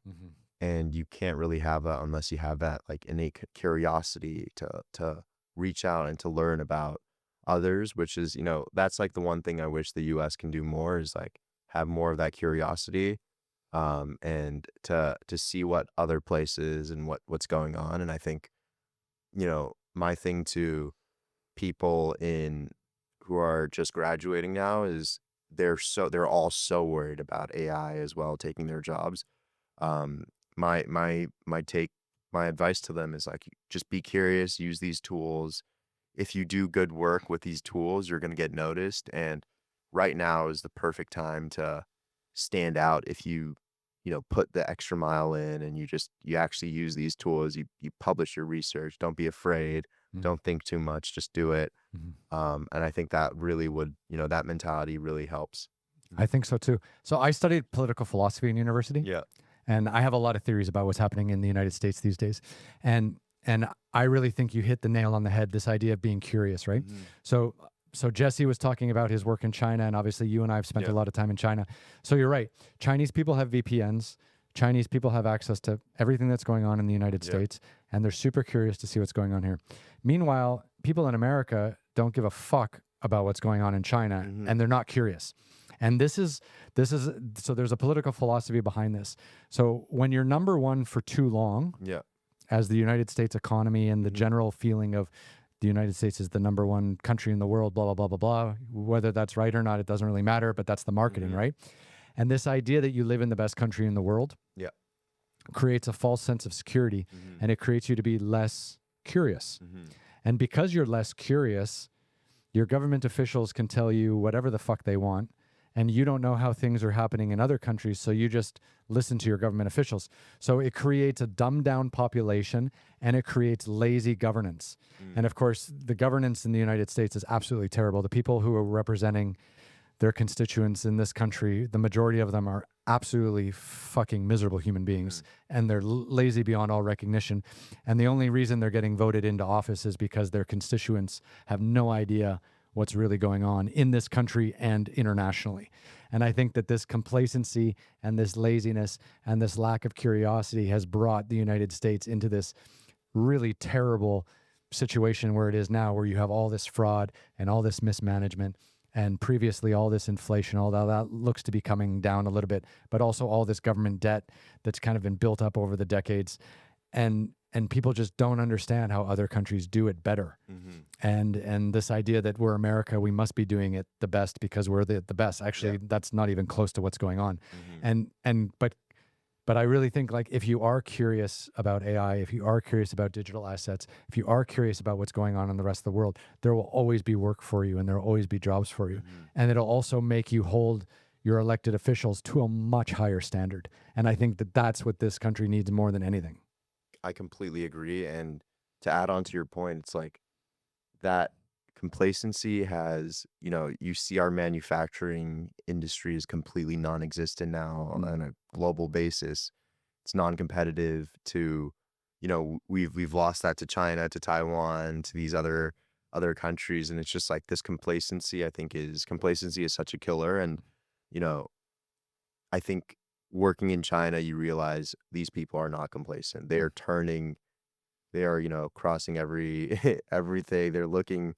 They're working so hard, and you're just like, okay, we really need to step on the gas. Mhm. And it's encouraging that we have still the best AI models in the US, but that edge needs to be maintained. And I think with the current trajectory of like losing our best talent, I think we need to get that mentality out, and we need to keep our best talent, because all of my Tencent colleagues, I will say, most of them, if they had a chance, they would want to work in the US. Mhm.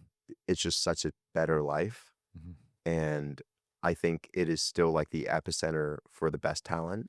Absolutely. Yeah. And people want to come here. So I think if we make it easier in that respect, I think that would be like such a great thing for the United States. And you can tell me this because I've heard a lot of this and I just want you to Yeah. confirm or deny it.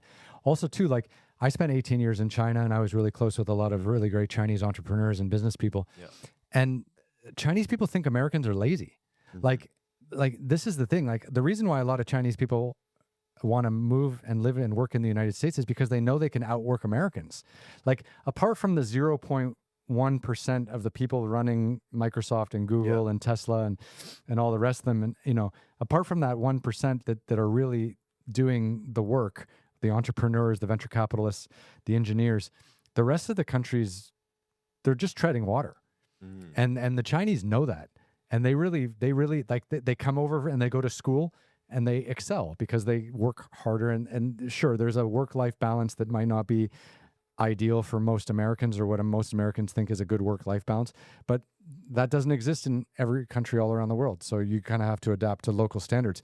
But people in China really think like Americans are fucking lazy and that they want to come here because they know that if they can create here or work here, that they'll be taken care of maybe better than in China financially. And they don't see Americans as being like difficult competition, Mhm. apart from that creme de la creme that are already making all the billions of dollars here in the United States. I don't know if you ever saw that or came across that in China, but when I was there, it was absolutely part of the conversation. I completely agree. And I think that's, you know, you just as a person, if you work in a US company, you just work like literally a quarter of the hours that you would work anywhere else. Mhm. So, apart from like investment banking and consulting, I think the rest of the US, like a lot of these companies, they have taken it too easy. And you're seeing that in all these layoffs from these tech companies. They're just like, okay, if you don't want to come to the office, you're gone. Mhm. If you don't want to work X amount of hours, you're gone. And with AI, it's getting so much more efficient to work with way less people that I think people can no longer afford to be complacent. And that anxiety I do see returning to the US. I like to echo onto your point, people have had it good for too long. Mhm. People at Google have had, oh, I can work 3 hours today and I'm chilling. In software engineering, as of like a few weeks ago, is no longer going to be the same ever again, Mhm. because AI is better at coding than all of these Google senior engineers, and it's been confirmed by these senior engineers as well. Yeah. So that you know complacency is, you can't be complacent anymore. And people are, I think these companies are reacting. That's why Google now is all-time highs. They've really, stepped it up. Mhm. All these companies are doing very, very well now, and I think that's going to happen across the board. The problem is like, oh, what happens to these other people that are displaced? And I think they really need to step up, and I think they will. And I think people are pretty resilient, and to an external stimulus as big as AI, I think they'll level up, and I'm optimistic in that sense. That the United States will be a 350 million motivated, hardworking people once again. No, I don't know about that, but I just think it's like people, you know, like that analogy. It's like if a frog in boiling On a pan. yeah, on a pan, like they'll jump out, but if it's like slowly heating up, it won't. I think people will get like a crazy big shock soon of how much they need to level up, and the cream of the crop will, and I think that's like that's what's going to happen, because some of my friends who are very, very talented, they've become like super soldier workers, and I'm just like, geez, you get so much done. You're like a one man 50-person army.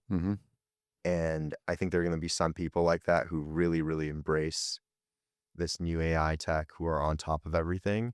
And there's going to be the rest of the world, and they need to really, really catch up, because every single model release, I'm personally just like, wow, this is freaking crazy. Like Anthropic is now working at Goldman, trying to automate a lot of their back office tasks.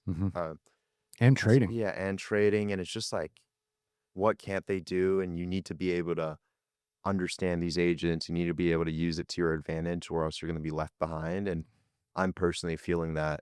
I'm personally feeling that push too, to like really, really upskill myself. And yeah, I think everybody will get that jolt, hopefully. Yeah. Yeah. I think we're still in this shoots and ladder moment that COVID created, and I think that crypto and AI are the real things that are coming out of that. And I still feel like the world's not going to settle at anytime soon. Like I feel like from 2010 to 2020, like the world was kind of building in a upwards trajectory pretty slowly, but pretty stably. Yeah. And now I think like it's a fucking free for all, and it's all over the map, and everyone's just fighting and hanging on for dear life, or building and reaping billions. Like there's no in between anymore. It's like, you know, 100%. either you're stagnant and settled and complacent and you're dying slowly, or you're hyper motivated to be part of whatever happens next, and you're gonna be part of that next wave of financial successes, right? And I just feel like there's nowhere to hide right now in 2026. Like you're either fucking in it or trying your best to get in it, or you've given up. And I kind of see this mentality in this space kind of carrying on for at least another decade.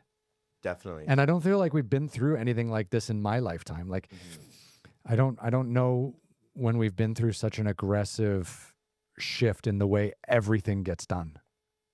You know, it is terrifying, because the change is just so quick. Like if you asked me a few months ago if I think AI was gonna do all of this, I would say, yeah, it's still gonna take way more time. But then Anthropic's recent model, you're just like, holy shit, this is actually real. Every company is reacting here.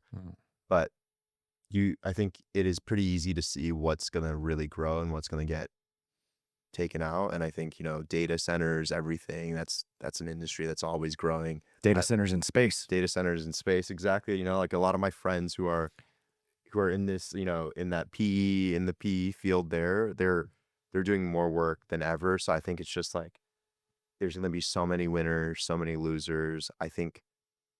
But now you have this tool, and just I like to always be optimistic, because I think if you're default pessimistic, nothing's ever going to happen. And maybe you're right. Like it's better to be optimistic and wrong than pessimistic and right, in my opinion. Elon, yeah.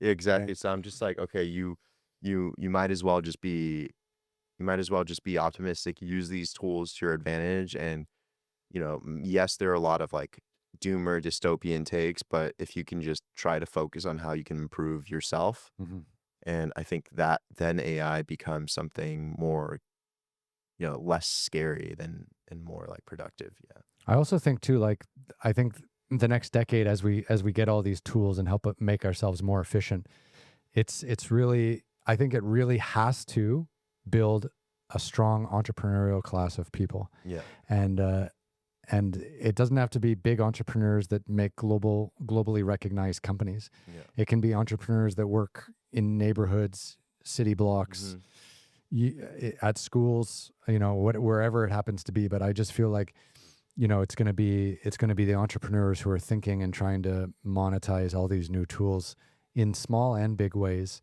that are going to win out versus the people who are just sitting around waiting to get some kind of job from someone else who's doing all the thinking.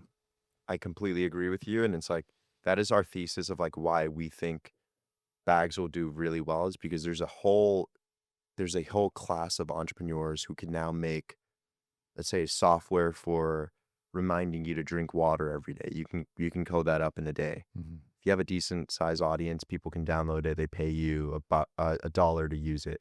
You could become an entrepreneur now because coding is now democratized. Like, there's no software engineering is now, you and I are both software engineers now. If you can write in the English language, you're a software engineer. So there's going to be like 100x more apps that are going to be on, Apple's going to be a huge beneficiary, I think. The App Store? The App Store, just like everything, or people are going to run, edge computing on the Apple devices too. So they're, even though they haven't done anything in AI, they're the capture so much of it too. You know what I saw the other day? Just to go on to what you're saying. So I saw a story the other day, slight tangent, but it's this guy who created an alarm app. Okay, and of course, on every iPhone and on every Samsung device or Google device, whatever Pixel, there's always an alarm function. So everyone's like, well, that comes free with the phone. Like, what the fuck, right? But for $1 a month or whatever, this guy built this really cool alarm app that's available through the Google Play and the App Store, and he's made like $15 or $25 million on his alarm because it has some different functions and allows you to sync to music, and he's got a few other different little things, but it's basically the same thing that you get generic on every phone. But here's this guy, no coding experience, coded the whole thing with AI, and he's made millions and millions of dollars offering a slight twist on something that was already generic and already available for free. That's crazy. Yeah, it is. Yeah. I think, it's like people can just do so much with it, and there's going to be so many of those stories. Like, these models are getting so good that you can, like, if you're a creative person and if you have an audience, like, having an audience is more powerful than ever before, because I think distribution is just harder than ever to get in this new economy. That's the big problem that people need to solve for. If you're a consumer company or if you're a creator, is how do you get people to care about your stuff? And one of our core theses is if you have any financial ties with it, you're going to be interested just as if you scroll through 100 TikToks in a few minutes, you're not going to retain any of that information. So ephemeral. But if you've invested in something, if you've one click, you're buying, I'm going to buy on the success of this reel or whatever, that I'm going to support this creator, you're now psychologically invested in it. And it's a way to like gain attention in this like algorithmic world. Yeah. Yeah. That's wild. Future is going to be pretty cool. 100%. So what's the name of the company you're working for now? How do you spell it? It's Bags, BAGS, Bags app. And you can find us on Twitter. We're pretty big account on Twitter, and yeah. Okay. Anything else that you want to talk about today that we haven't touched, or anything that you wanted to mention about your career or where you're headed? No, I think we covered a lot. We've covered a lot of the topics I'm really interested in: China, crypto, finance, and AI. So, this is a pleasure talking to you, and really appreciate you having me on this podcast. Yeah, man, anytime. Like, you're young, there's about 20-year difference between us, and I just love being able to chat with people who are like connected to where business is going and how you see the world. Because I think, it's your generation moving forward, right? Like, people in their 20s now are building the next Fortune 500 companies, right? It's not going to be fucking oil and gas companies and companies that make steel. Like, it's what's the new economy? How are people going to take all these tools and build for the future and build solutions that everyone needs? And I think that's you've got your finger on that pulse. That's exciting. 100%. Yeah, really excited. Really excited and nervous, but nervously excited for the future. Yeah. Brilliant. Yeah. Well, look, honestly, come back anytime you want to just chat and catch up about any of these topics. It's great to chat with you. And I wish you the best of luck in all your ventures. Awesome. Thank you so much. Thank you. Yeah.